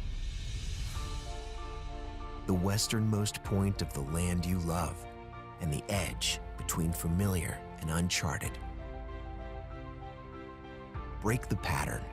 Be where the airports are as close as the beaches, and industry and recreation never cease to amaze. Dock, dive, and dine in a single day, and never lose your connection. This is the threshold of the West. Live where you can do you, and do it well, at the farthest point from ordinary. Curry County, living on the edge.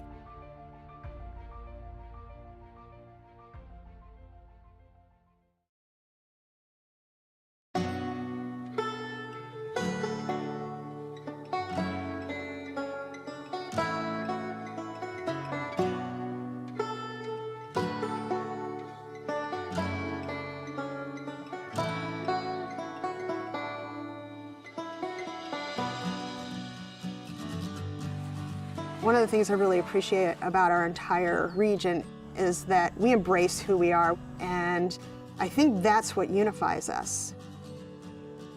Once the timber and fishing industries collapsed, it took us a long time to get back on our feet. People didn't quite grasp the idea that once these jobs left, they weren't going to get other family wage jobs, and it crippled us. Things were getting really dire. So we just saw that this was an opportunity to maybe look at that public land a little differently and how it could bring more dollars into our region. The Wild Rivers Coast is so unique because there are more wild and scenic rivers here than anywhere else in the lower 48 states. The scenic beauty is just amazing. There's so many different places to go, from the national forest down to the protected ocean, and it's just a really special place. I guess I didn't really know how special it was, though, until I moved away to Portland and came back and saw all the potential here. We're uncrowded, we're unspoiled, and we're a little difficult to get to, but my God, once you come here, you fall in love. We just thought if we could pull people to come into this Wild Rivers Coast and stay longer and explore a little farther into our backcountry, there was a lot of opportunities for them to experience. I think our whole future is at stake here. This area is ready to go. We just need to give it a little kick in the butt.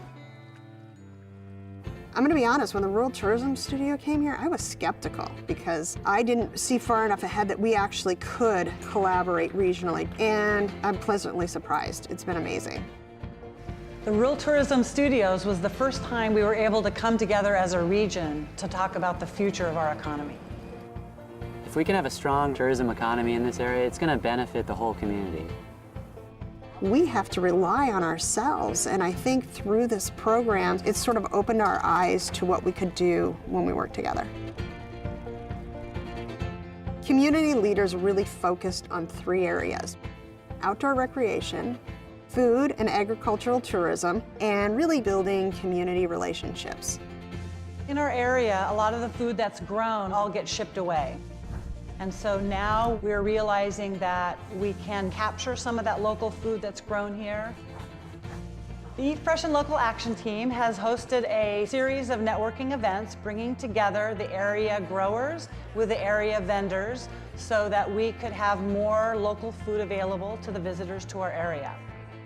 And now we're seeing more local food in our grocery stores, in our restaurants, and we have a new local food co-op. We created a farm trail from Bandon to Port Orford. We did 9 U-Pick farms, and it just gained traction, and people loved it. Langlois is less than 500 people. It's very small. So we have to bring in tourists. And being on the farm trail, even though it's just beginning, has really helped do that. We really want to make it a destination for anybody. My mom and I began Dragonfly Farm just 3 years ago. When I found out that I could grow a seed and turn that into food, it was like, oh my gosh, why wouldn't you do this? I just quit my day job and I just signed the paper to be an official co-owner of the farm.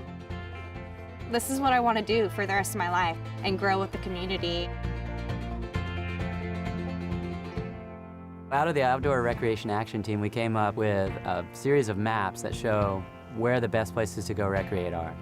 We know where we're going to send people now, and we got a great map that shows all the best places to go see.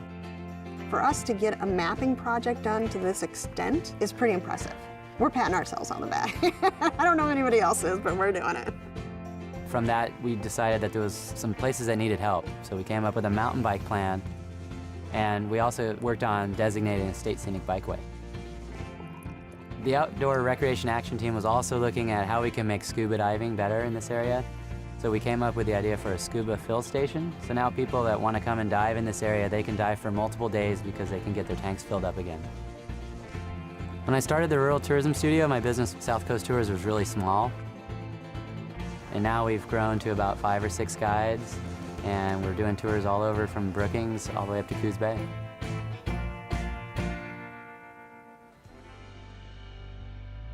Overall, tourism is on the rise here. We've had a bang-up last 2 years, and it's like a breath of fresh air down here.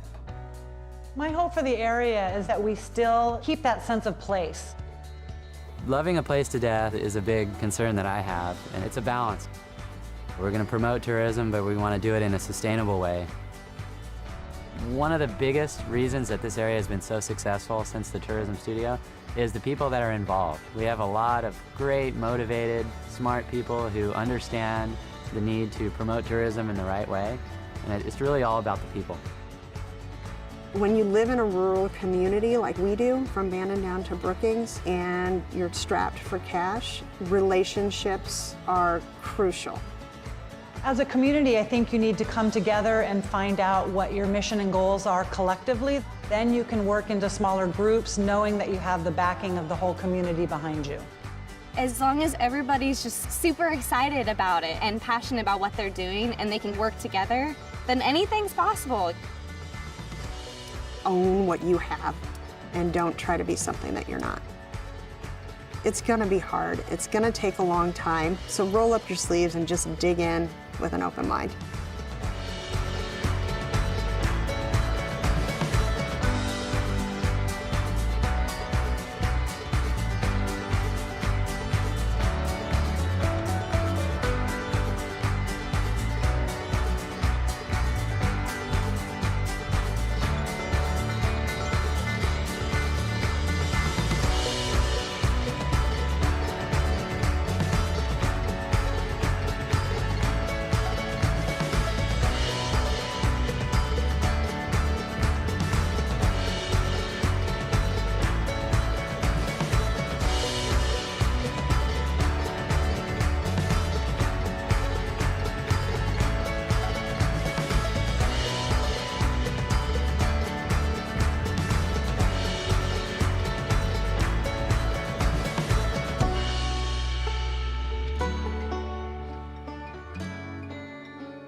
what draws you to the Oregon coast? Is it the green and blue surf on a brilliant sunny day, or angry, boiling waves during a raging winter storm? Do you prefer quiet coves or powerful breakers churning the sand? How about sand castles? Do you come for the rising tide or the setting sun, to marvel at whales gliding through the sea or flying in the sky? Reasons to travel the Pacific Coast Scenic Byway are as far-reaching as your imagination. This is a spectacular part of Oregon that traces the entire coastline along Highway 101, guiding you to the sea and away again, to coastal towns big and small, lowland marshes, and breathtaking overlooks. It's a long byway stretching from the mouth of the Columbia River to the California border, 363 miles in all, of some of the most unblemished, awe-inspiring seascapes you'll find anywhere. In addition to its designation as a scenic byway, Highway 101 in Oregon also has been selected as an all-American road. That means when you come here, you will experience one of only 31 roads considered to be the best of the best in America. You know, when people come to the Oregon coast, they're really astonished how beautiful it is. And what separates it from many of the other places in North America that are coastal is how undeveloped it is. And that's because Oregon had a very far-sighted land use program back in the 1970s. We have all these wonderful state parks along the scenic byway that are perfect places to stop and enjoy nature in a relatively unspoiled way. From the north, you begin in Astoria, the first permanent European settlement in the Pacific Northwest. It's a genuine maritime community with ship traffic from around the world seeking harbor up the Columbia. The official State Maritime Museum of Oregon sits here on the river. Beautiful Victorian houses dot the hillside. And standing 600 feet above sea level is the 125-foot Astoria Column. It features a hand-painted spiral frieze that would stretch over 500 feet if unwound. Heading south, you'll find the community of Seaside, a popular vacation spot that offers miles of public beaches, an oceanfront promenade, and a downtown core packed with restaurants, shops, and even a beach-type arcade. Cannon Beach is home to one of Oregon's most photographed natural wonders, Haystack Rock. Get your shots from the beach, or take a short drive up to Ecola State Park and look down on this 235-foot work of art. The picturesque small town is filled with art galleries, shops, and cafes. Ready for more? 10 miles to the south, this is the view from Cape Falcon. You're 700 feet above the Pacific. Here, the Pacific Coast Byway has been carved out of Neahkahnie Mountain and held in place by stone walls built in the 1930s by craftsmen in the Civilian Conservation Corps. Upon descending the mountain, the highway drifts inward around Tillamook Bay to Tillamook, the unofficial dairy capital of Oregon. The verdant valley of dairy farms in this area produces 25 million gallons of milk annually. Much of that is processed into natural cheddar cheese. And near more than 800 miles of navigable waters, Tillamook is a crossroads for North Coast recreation. From here, you owe it to yourself to veer off Highway 101 to explore the Three Capes Scenic Loop. This drive places you right at the beach, beginning with Cape Mears, home to the shortest lighthouse in Oregon. 9 lighthouses stand sentinel along Oregon's coastline. They're monuments to our maritime heritage, towering links to the past, and as much a part of the rugged Oregon coastal landscape as any offshore monolith. The Cape Mears Lighthouse was first illuminated in 1890. Oregon's oldest lighthouse is at Cape Blanco, the westernmost point in the state. It was commissioned in 1870 to aid shipping generated by gold mining and the lumber industry. The 93-foot-high Yaquina Head Lighthouse is the tallest in Oregon. Today, its automated light continues to aid navigation at the entrance to Yaquina Bay. Many of the lighthouses are open to the public. Most happen to be excellent places to view nesting seabirds and offshore sea life. Tide pools, those rocky areas between high and low tides, support unique and diverse plants and animals. Vast amounts of colorful, otherworldly creatures wait to be discovered. But walk cautiously. These organisms are tough enough to withstand the pounding surf, but are utterly vulnerable to human activity. Wildlife and sea life abound on the coast. There are 6 national wildlife refuges along the Oregon coast. The Pacific Coast Scenic Byway bisects these refuges or goes alongside them. It provides you the opportunity to see a wide variety of abundant wildlife, including seabirds, seals and sea lions, deer and elk, and many other wildlife. Cape Kiwanda lies at the southern end of the Three Capes Scenic Loop, near the town of Pacific City. Here you'll find a second haystack rock on the byway.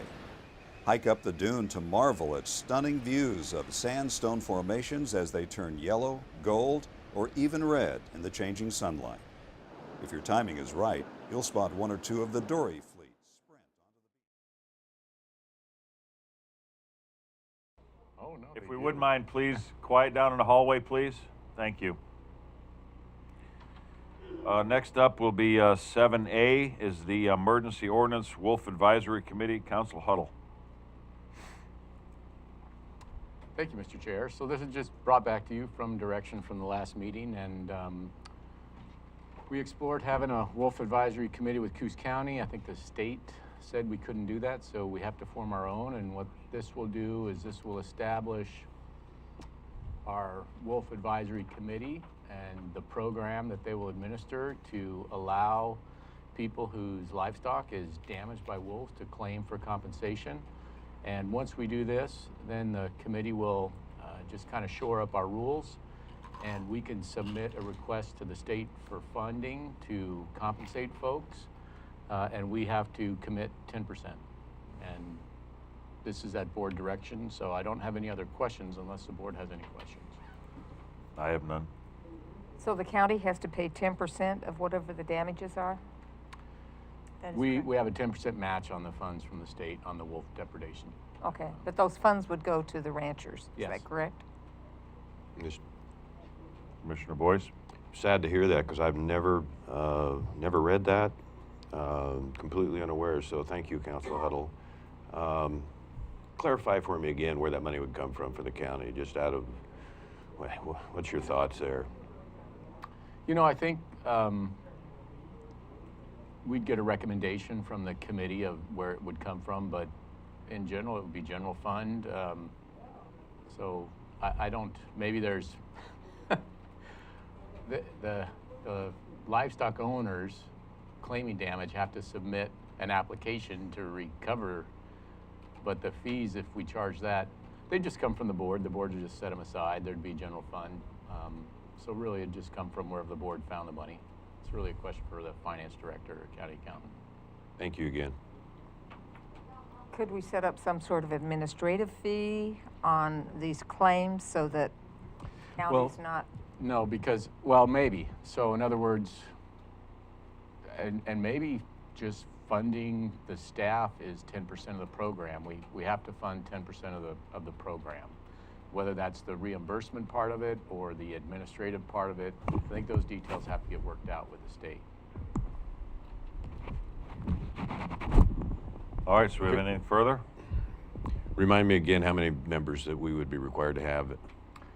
Oh, you need 2 from, I think, the ranching community, 2 from the wolf community, 1 commissioner, and then those 5 pick 2 more at large. So 5 are appointed by the Board of Commissioners, and then 2 are appointed by those 5.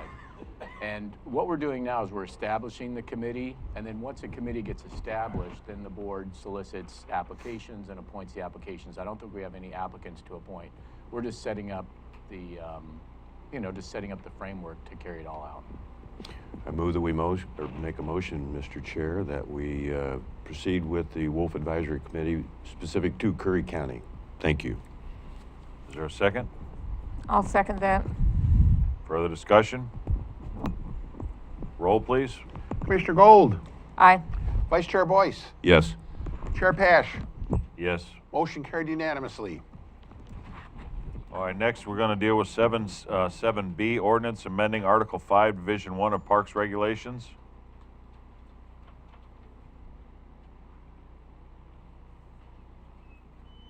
Counsel, do we have to keep one of the doors open?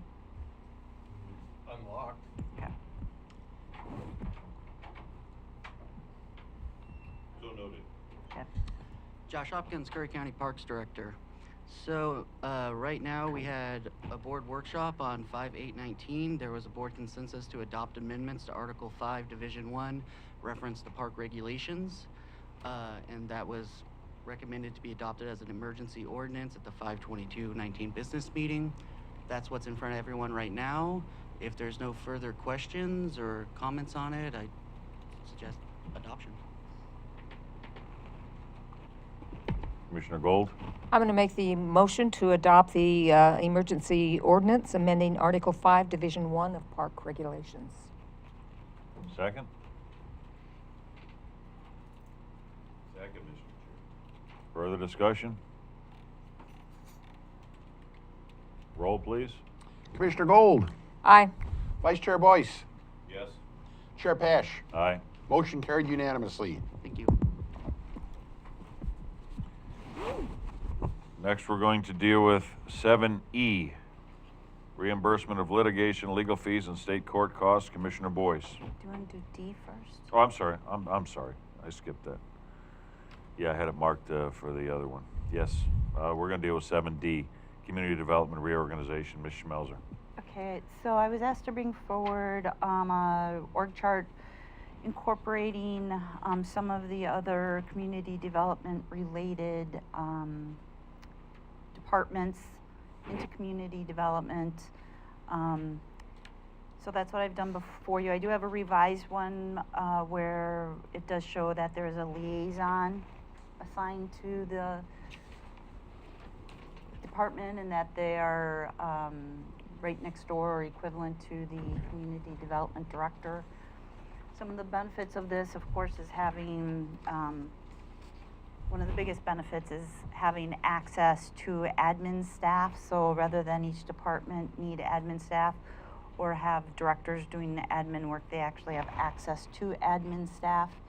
And they actually help pay for a percentage of the community development director's salary and pay for a portion of that admin staff.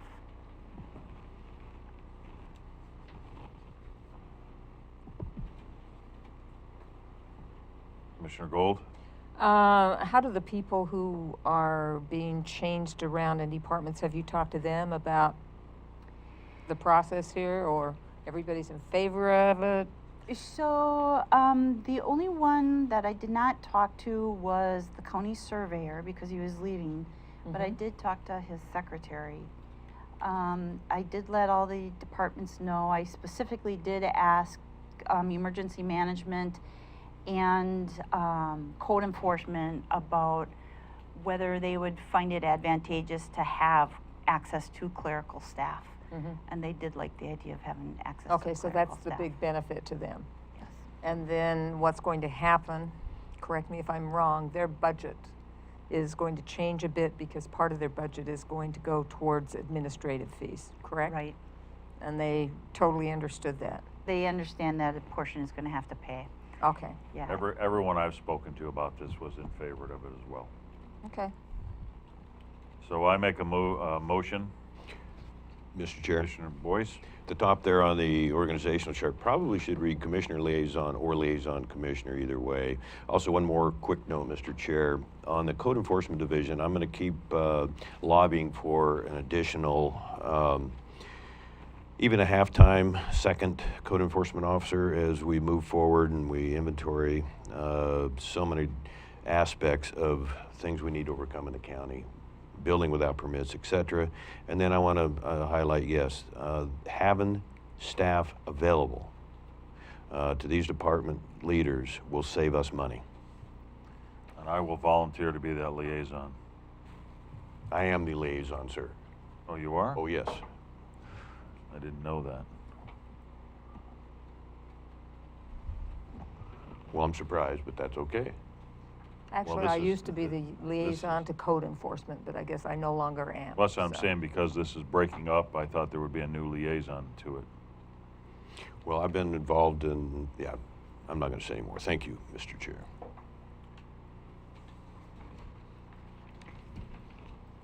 I do think that the board should come back and revisit their liaison list because Commissioner Gold, you are correct. You are currently the liaison to code enforcement. And Commissioner Boice, you are to community development and Parks? parks, building safety. All but 2 of the 7? Yeah. And then I know there was some discussion earlier about perhaps Commissioner Gold taking one of the responsibilities because to try and divvy up roles so they were more fair. So I think we should probably visit that again, if you'd like. Then I'll pull back from being liaison and let you two figure out which one would like to be liaison to this. I'll let you two worry about that, but let's move forward with a motion to accept the community development reorganization. Did you already get a second? I have not. Okay, I'll second that. Further discussion? Roll, please. Commissioner Gold. Aye. Vice Chair Boice. Yes. Chair Paasch. Aye.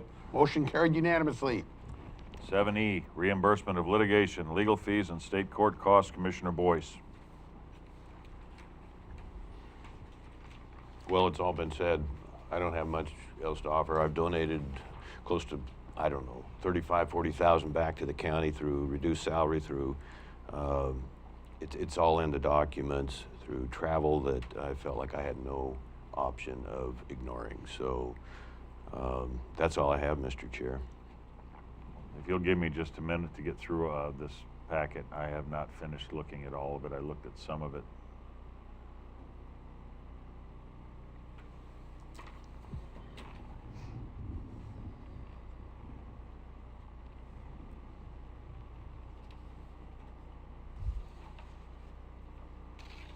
So you're looking to only collect the $3,288 in legal fees? That is correct, Mr. Chair. Commissioner Gold. Looking at the thing that was put out by the court, it says no costs or fees should be awarded to either party, meaning the county or Mr. Boice. So I'm against this proposition. I have a speaker from David Barnes.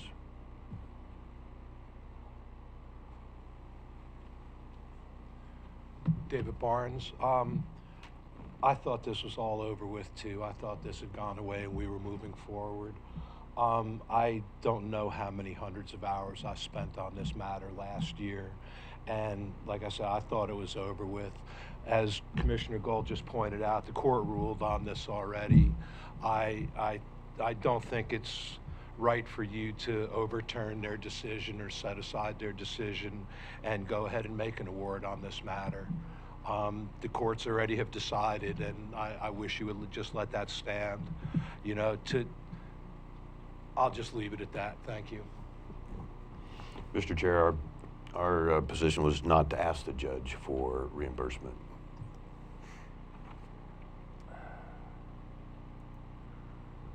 Well, I just lost my page, and I had something I wanted to ask you on it, and I lost it. So let me go back and reopen it.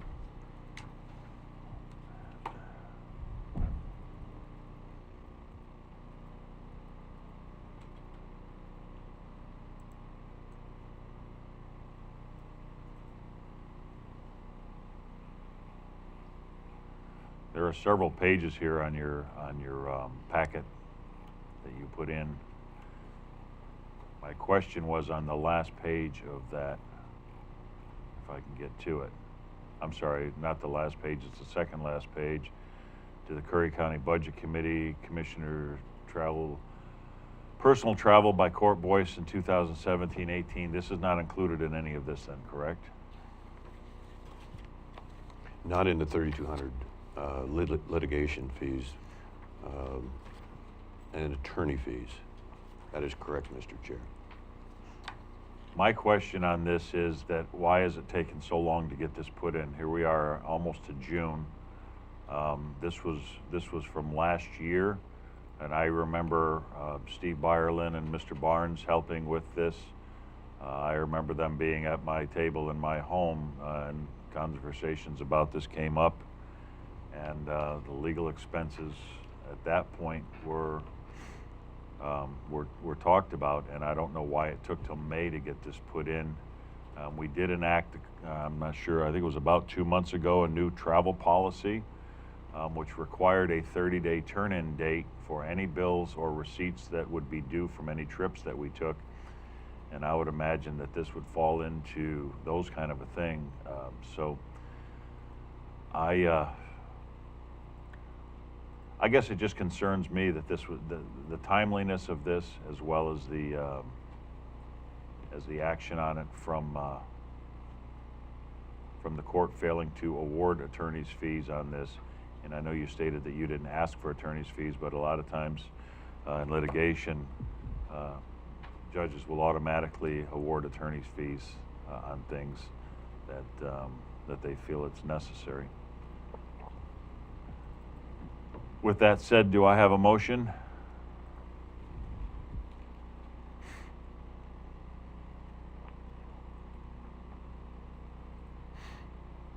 No, I would have to abstain from a vote anyway, Mr. Chair. You would have to abstain from a vote, I think, if that were possible, if that were to happen. Counsel, fill me in on this so that I know where we stand on this legally. If two commissioners vote in the yes and one abstains, it would be a yes. If one commissioner votes yes, the other one votes no, is that then a fail automatically? It's a no pass, which would allow you to do it over again. It's technically not a no, but it's where you are done with it. It's just a no action where it just hangs there. But if there's not a motion, that's also no action, so. So, Mr. Chair, I have a comment. Yes. I just want the people to know that this was a horribly ill-advised litigation from the previous board. It's all in the documentation, and former Administrator Schroeder. So to think that after the judge ruled decisively that I was correct in my responsibilities for the citizens of this county, and there's no interest in proper reimbursement so that I can pay my legal fees. And to answer your question, you tell me why it's taken 6 or 7 months, Mr. Chair. We've been a little busy. So if I defer to the board and the integrity of this board to do the right thing, that's all I have. So my fees that I've contributed directly back to this county, I would guess, are over $40,000 now. Thank you. Well, no motion is understood. Thank you. I'll make a motion for reimbursement of the fees. Have a second? Counsel Huttl, would it be appropriate for me to second the motion even though I have no intention of voting? I think me voting would be improper. That's a tough one, I know. It's not a vote, I think, and if you're not going to decide on the matter, so I don't know that a second would be against the ethics laws. Certainly, you're not allowed to vote in a matter that. I'm not allowed to vote? That's not optional? Well, excuse me, Mr. Commissioner Boice. If you do vote, there could be an issue with the Oregon Government Ethics Commission. You have a. Let me take a look at Chapter 244. That's okay. I believe you're doing good, and I appreciate it, and that's why I wanted to abstain. So, Mr. Chair, I will second the motion. Any further discussion? Roll, please. Commissioner Gold? No. Vice Chair Boice abstained? Yes. Oh, you know what, I guess you have to say abstain. Abstain. Okay. Chair Paasch? Abstain. Motion is a... Does not pass. A no vote. I mean, not a no vote, but... does not pass. Pardon me? It does not pass. Okay. Done. All right, at this time, we'll have Director's Report. Ms. Schmelzer? So I just want to let you know that update on the ballot initiatives, as you know, the TLT passed, and the advisory question on the marijuana initiative also passed. The one on the consumption tax did fail. So I will be working with Josephine County on some of the language that they were looking at and for the marijuana initiative, and see what they expect of us or what they expect of their partner counties on that initiative. We're still looking at the business license. We have the draft. Actually did find the Word version, which makes it easier that we can bring it back to, or bring it to the strategic plan. We do have it narrowed down to 2 firms that'll get an interview. We're actually working on technology on how to actually do those interviews based on the current setup that we have. It gets a little cumbersome when they're not face-to-face. Just another note that I am working on some of the properties. We've had some people ask for to purchase some properties. We do have a couple of them here that I've been working on and working with the assessor's office on, and we'll probably bring those forward to you, I'm guessing either the next meeting or the meeting after. Well, I'm noticing it's 3 minutes to our public hearing. Do we want to, I think let's wait for commissioner comments till after that so that we can have the public hearing on time.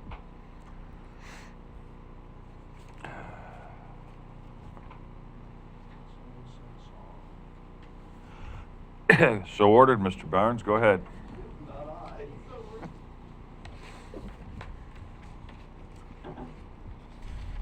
Actually, in 2.5 minutes, I can give my comments. I basically am very happy with the TLT turnout this morning. Waking up to that was very good news. Again, like I said to the group that was here this morning, from my seat, I will promise the constituents of this county that every dime of that money that is spent, it will be well thought. It will not just be given to a particular group every year. I know the Fair Board gets it this year, and I hope we can continue to give to the Fair Board. The greatest part of it for me is giving it to the Sheriff's Department to help fund that department so that our sheriff and his people can continue to operate and grow and protect the citizens of this county. I'm so looking forward to the K-9 unit that's coming in here. I'm very, very happy and pleased with the Sheriff's Department in this county, and that our Budget Committee and these commissioners all agreed to fund his department for what he needs, and we will now look forward to provide revenues in the coming years to continue to fund that. On a side note, I will say again this morning, I want to say that I am not, I'll make it clear, I am not and never was against the land transfer of Floras Lake.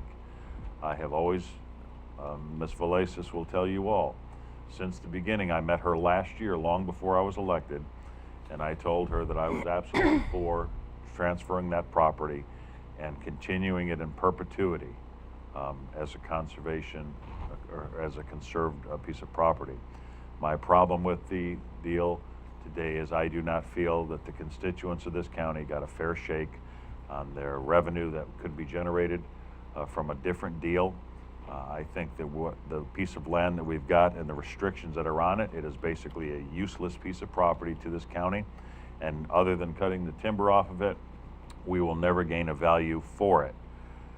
So I think to possibly give away the use of McVeigh and including that into this deal, which was spoken about several years ago, was a bad decision, and that's just my opinion. And I'm not angry at our board for it. Business is business, and we've got to do what we all feel is the best thing. The other 2 commissioners here felt that it was the best decision, and I applaud them for their bravery, and I look forward to continuing working with both of them down the road and further decisions. It is now 11 o'clock, so I will stifle myself, and if we could call the public hearing, order vacating the alley right-of-way in Pacific City subdivision. Counsel Huttl. Thank you, Mr. Chair. A couple of months ago, the Board of Commissioners received a petition from a landowner out in the Pacific City, Floras Lake area to vacate an alley. The petition was reviewed by the board, who set today the date and time for a hearing. We've done the notice. The roadmaster had submitted a report saying that the alley was not needed for the county's purposes and therefore did not oppose the vacation. And this is the time for any interested persons who received the notice or otherwise to speak on the vacation. And so you can open the public hearing. Public hearing is open. Is there anyone here to speak? Seeing no one, public comments are now closed. Counsel Huttl. Then we would just entertain a motion to approve the vacation of the alley as presented in the staff materials. Do I have a motion? So moved, Mr. Chair. I'll second that. Further discussion? Roll, please. Commissioner Gold, Aye. Vice Chair Boice, Aye. Chair Paasch. Aye. Alley vacated, carried unanimously. This was written Halloween 1960. Commissioner Boice, your updates, please. I was going to try and make a PERS report to the board today, and I just, I'm waiting for some information to come from Klamath County. All of their new employees, they put under a 401k plan. I've been working with those associated Oregon counties on the board. This is a huge issue for all counties, but especially small counties, the PERS responsibility to all of our employees. So for right now, if the board has interest, you can go to perssolutions.org. That website is on here, and this is some good information. And I hope to be able to do a report next commissioner comment. So I'll pass. I think I got enough there. There's 3. Here you go. There's 1 for you. The only other thing I have today, Mr. Chair, is the Vietnam War Oregon Memorial. We have collected $1,000 so far, and I've been sitting on those checks. 1 from you, 1 from me, 1 from Curry Community Health, or I have a pledge from them, and 1 that was given anonymous, but he was in the room here a minute ago. So I don't mean to not progress on that, but I want the public to know that that is, if you have been to the Capitol, and I can put up a picture later on, or next meeting, the World War II Memorial at the west end of the Capitol lawn landscaped area is just incredible, and that's the location for the Vietnam War Memorial to go to represent Oregon fallen Vietnam veteran heroes. So yeah, we'd like to keep raising money and send that in, and maybe I'll get a little more definitive information next meeting. Thank you. Thank you. Commissioner Gold? I just wanted to report on a training that I've been involved in down with the Brookings Harbor School Board, and we've gone through extensive trainings from OSBA, and we were able to use that training to come up with a $5,000 scholarship for students there in the district. And as a team, we established the priorities of student success, high quality staff, and increasing positive relationships. And we're going to hold the system accountable and the priorities, with the priorities showing in our budget. And going forward, the board will continue to collaborate with staff and community to monitor progress towards the district's priorities. And to me, it was a very positive experience. We had a lot of staff involved, not just the school board, and there was a lot of open discussion as to what could we do to improve the district, to improve positive relationships between staff and administration. So I thought it was a good thing. So we're moving forward, and June 12th, we're going to be having all of the superintendents of schools here, along with SWAC, to talk about collaboration within the county to positively affect our schools, because I sincerely feel that if we have good health care, good schools, and housing here in Curry County, our economic development will improve. Thank you. All right, at this time, we are going to enter into executive session. So we're going to need to ask the public to leave this room. We're going to turn down the speakers in the hallway, and JJ, if you would get us the new chip. We will be coming back into session after we come out of executive session briefly. So at this time, we're going to recess this meeting.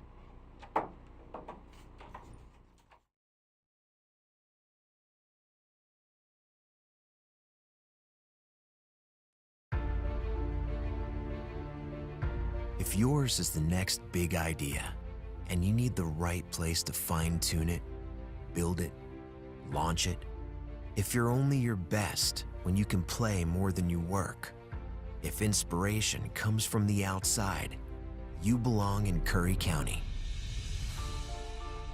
The westernmost point of the land you love, and the edge between familiar and uncharted. Break the pattern. Be where the airports are as close as the beaches, and industry and recreation never cease to amaze. Dock, dive, and dine in a single day, and never lose your connection.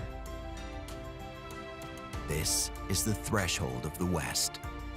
Live where you can do you, and do it well, at the farthest point from ordinary. Curry County, living on the edge.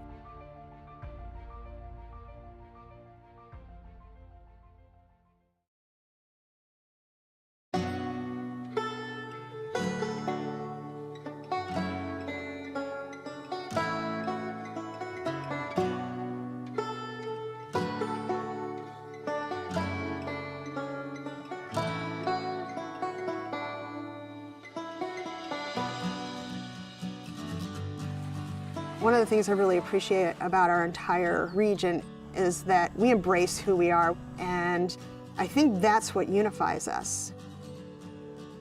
Once the timber and fishing industries collapsed, it took us a long time to get back on our feet. People didn't quite grasp the idea that once these jobs left, they weren't going to get other family wage jobs, and it crippled us. Things were getting really dire. So we just saw that this was an opportunity to maybe look at that public land a little differently and how it could bring more dollars into our region. The Wild Rivers Coast is so unique because there are more wild and scenic rivers here than anywhere else in the lower 48 states. The scenic beauty is just amazing. There's so many different places to go, from the national forest down to the protected ocean, and it's just a really special place. I guess I didn't really know how special it was, though, until I moved away to Portland and came back and saw all the potential here.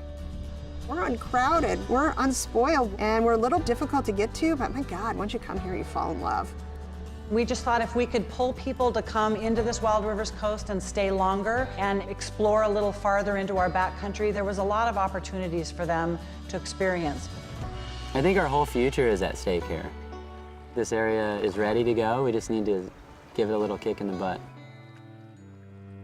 I'm gonna be honest, when the Rural Tourism Studio came here, I was skeptical because I didn't see far enough ahead that we actually could collaborate regionally, and I'm pleasantly surprised. It's been amazing. The Rural Tourism Studios was the first time we were able to come together as a region to talk about the future of our economy. If we can have a strong tourism economy in this area, it's gonna benefit the whole community. We have to rely on ourselves, and I think through this program, it's sort of opened our eyes to what we could do when we work together.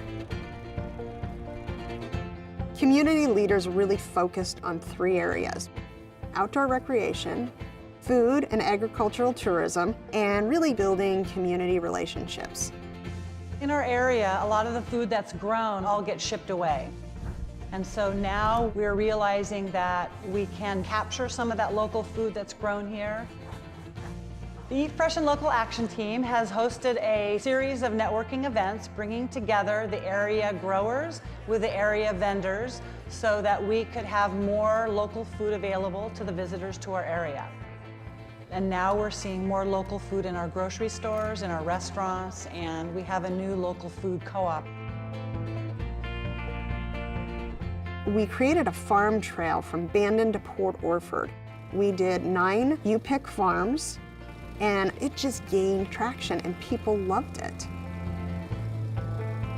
Langlois is less than 500 people. It's very small.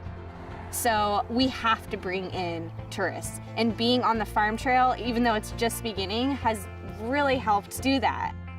We really want to make it a destination for anybody. My mom and I began Dragonfly Farm just 3 years ago. When I found out that I could grow a seed and turn that into food, it was like, oh my gosh, why wouldn't you do this? I just quit my day job and I just signed the paper to be an official co-owner of the farm. This is what I want to do for the rest of my life and grow with the community. Out of the Outdoor Recreation Action Team, we came up with a series of maps that show where the best places to go recreate are. We know where we're going to send people now, and we got a great map that shows all the best places to go see. For us to get a mapping project done to this extent is pretty impressive. We're patting ourselves on the back. I don't know anybody else is, but we're doing it. From that, we decided that there was some places that needed help, so we came up with a mountain bike plan, and we also worked on designating a state scenic bikeway. The Outdoor Recreation Action Team was also looking at how we can make scuba diving better in this area. So we came up with the idea for a scuba fill station. So now people that want to come and dive in this area, they can dive for multiple days because they can get their tanks filled up again. When I started the Rural Tourism Studio, my business, South Coast Tours, was really small. And now we've grown to about 5 or 6 guides, and we're doing tours all over from Brookings all the way up to Coos Bay.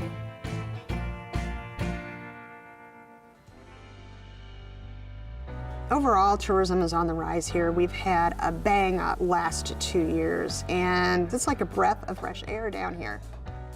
My hope for the area is that we still keep that sense of place. Loving a place to death is a big concern that I have, and it's a balance. We're going to promote tourism, but we want to do it in a sustainable way. One of the biggest reasons that this area has been so successful since the tourism studio is the people that are involved. We have a lot of great, motivated, smart people who understand the need to promote tourism in the right way, and it's really all about the people. When you live in a rural community like we do, from Bandon down to Brookings, and you're strapped for cash, relationships are crucial. As a community, I think you need to come together and find out what your mission and goals are collectively. Then you can work into smaller groups, knowing that you have the backing of the whole community behind you. As long as everybody's just super excited about it and passionate about what they're doing and they can work together, then anything's possible. Own what you have and don't try to be something that you're not. It's gonna be hard. It's gonna take a long time. So roll up your sleeves and just dig in with an open mind.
What draws you to the Oregon coast?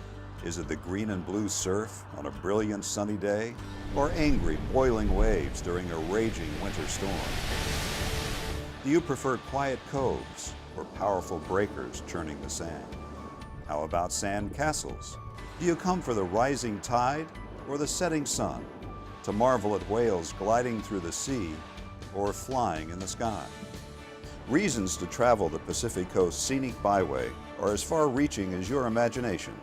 This is a spectacular part of Oregon that traces the entire coastline along Highway 101, guiding you to the sea and away again, to coastal towns big and small, lowland marshes, and breathtaking overlooks.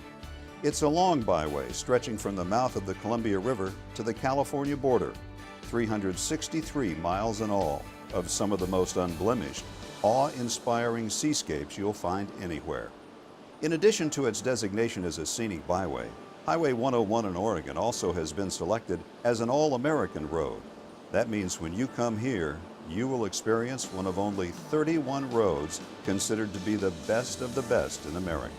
You know, when people come to the Oregon coast, they're really astonished how beautiful it is, and what separates it from many of the other places in North America that are coastal is how undeveloped it is. And that's because Oregon had a very far-sighted land use program back in the 1970s. We have all these wonderful state parks along the scenic byway that are perfect places to stop and enjoy nature in a relatively unspoiled way. From the north, you begin in Astoria, the first permanent European settlement in the Pacific Northwest. It's a genuine maritime community with ship traffic from around the world seeking harbor up the Columbia. The official State Maritime Museum of Oregon sits here on the river. Beautiful Victorian houses dot the hillside. And standing 600 feet above sea level is the 125-foot Astoria Column. It features a hand-painted spiral frieze that would stretch over 500 feet if unwound. Heading south, you'll find the community of Seaside, a popular vacation spot that offers miles of public beaches, an oceanfront promenade, and a downtown core packed with restaurants, shops, and even a beach-type arcade. Cannon Beach is home to one of Oregon's most photographed natural wonders, Haystack Rock. Get your shots from the beach, or take a short drive up to Ecola State Park and look down on this 235-foot work of art. The picturesque small town is filled with art galleries, shops, and cafes. Ready for more? 10 miles to the south, this is the view from Cape Falcon. You're 700 feet above the Pacific. Here, the Pacific Coast Byway has been carved out of Neahkahnie Mountain and held in place by stone walls built in the 1930s by craftsmen in the Civilian Conservation Corps.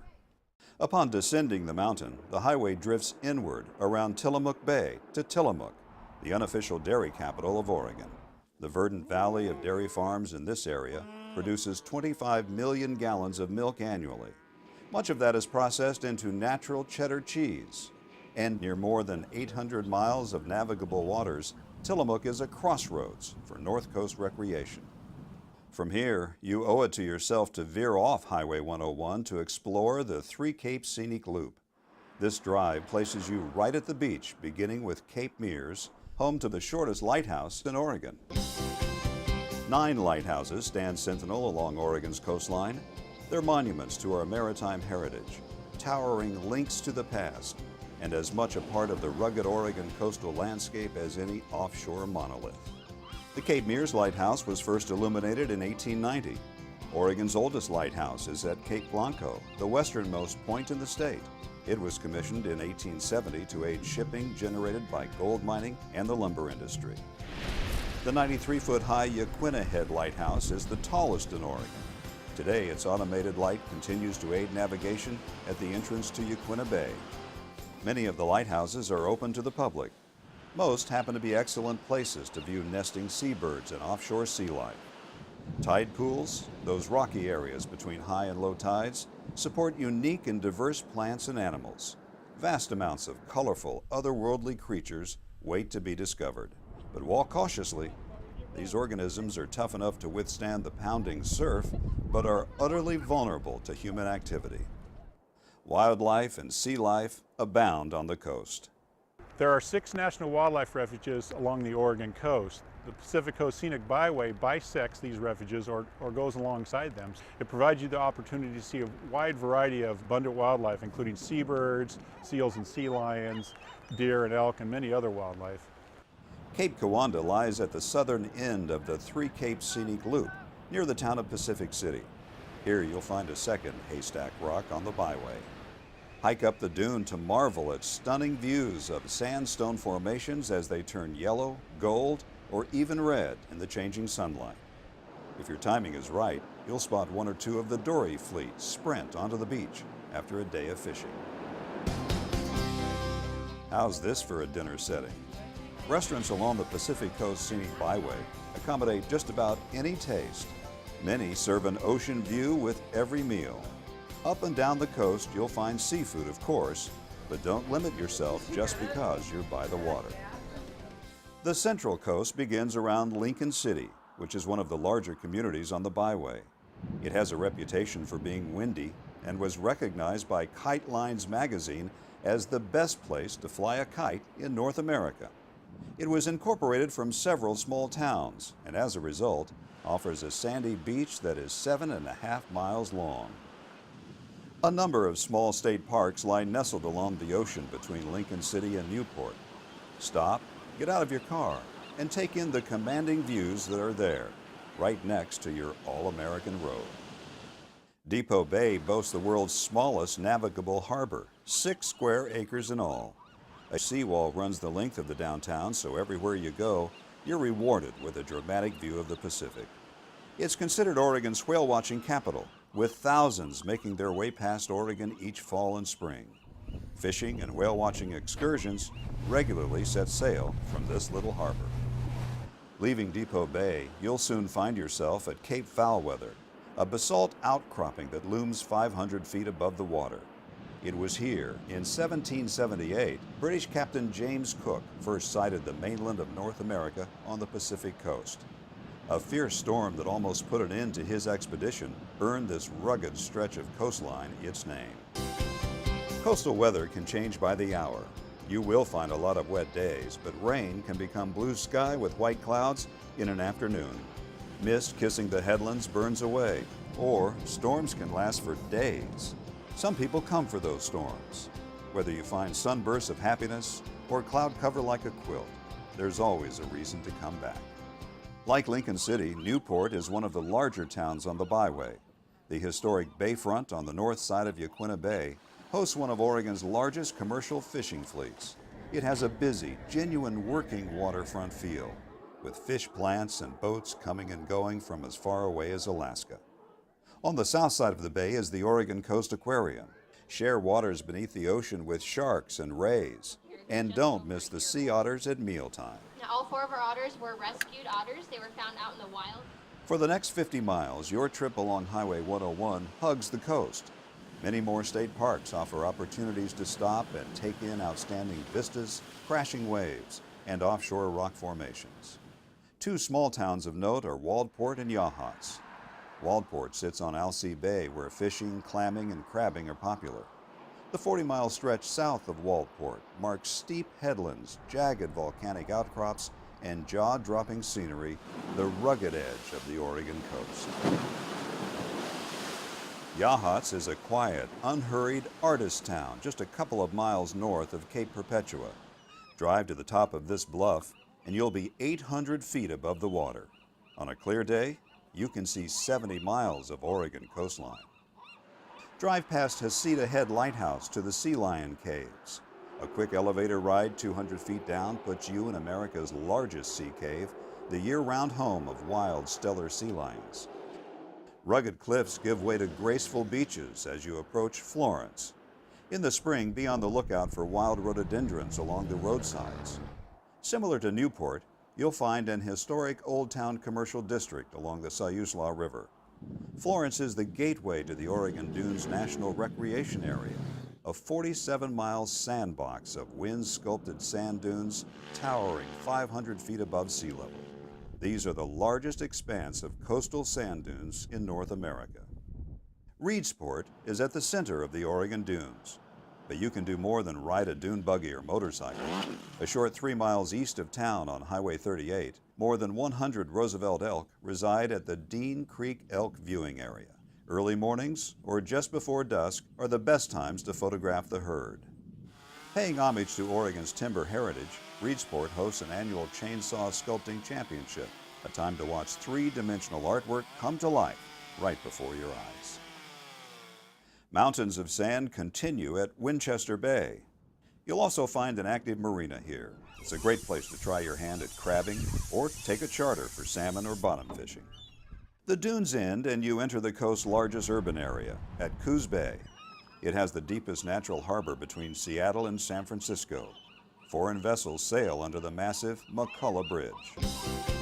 You may have noticed, dotted along the Pacific Coast Scenic Byway are many beautiful and iconic bridges.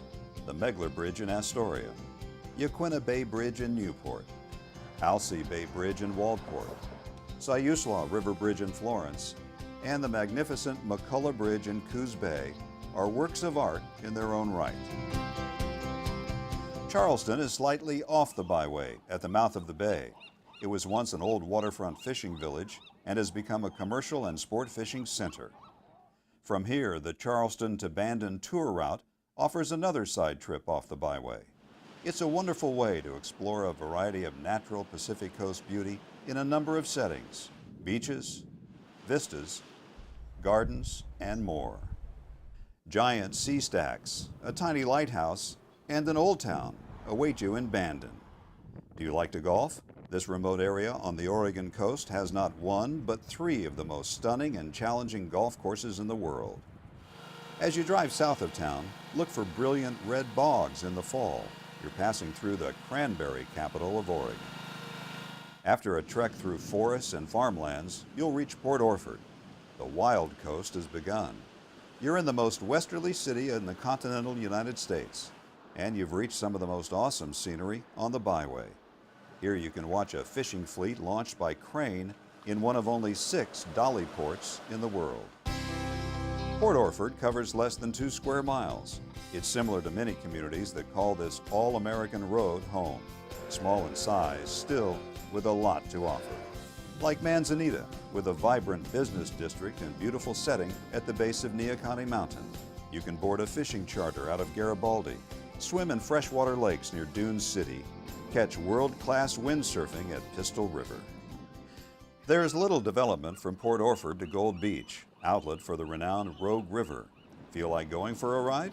Jet boat excursions run from May into October up this wild and scenic river. Or maybe a midday walk on an uncrowded beach is more your speed. The last dozen miles of the Pacific Coast Byway leading into Brookings save some of the best for last. Treat yourself to frequent stops along the Samuel H. Boardman Scenic Corridor. Short hikes reward you with the best views in this shining stretch of coastline. Walk, relax, and be amazed along the coves in the crashing surf. The world's northernmost redwood grove is 8 miles from the mouth of the Chetco River in Brookings.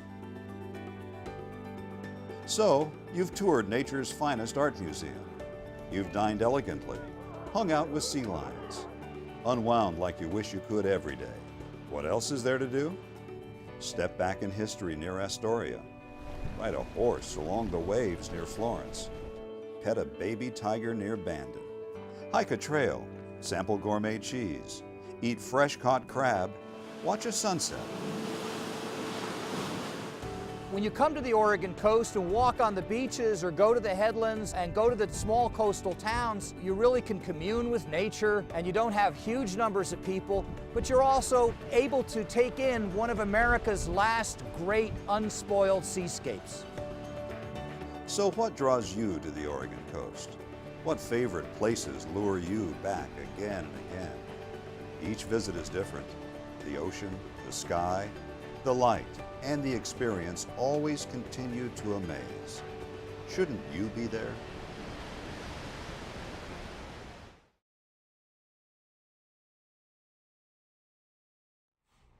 All right, we are back in session. It is 11:30 on May 22nd.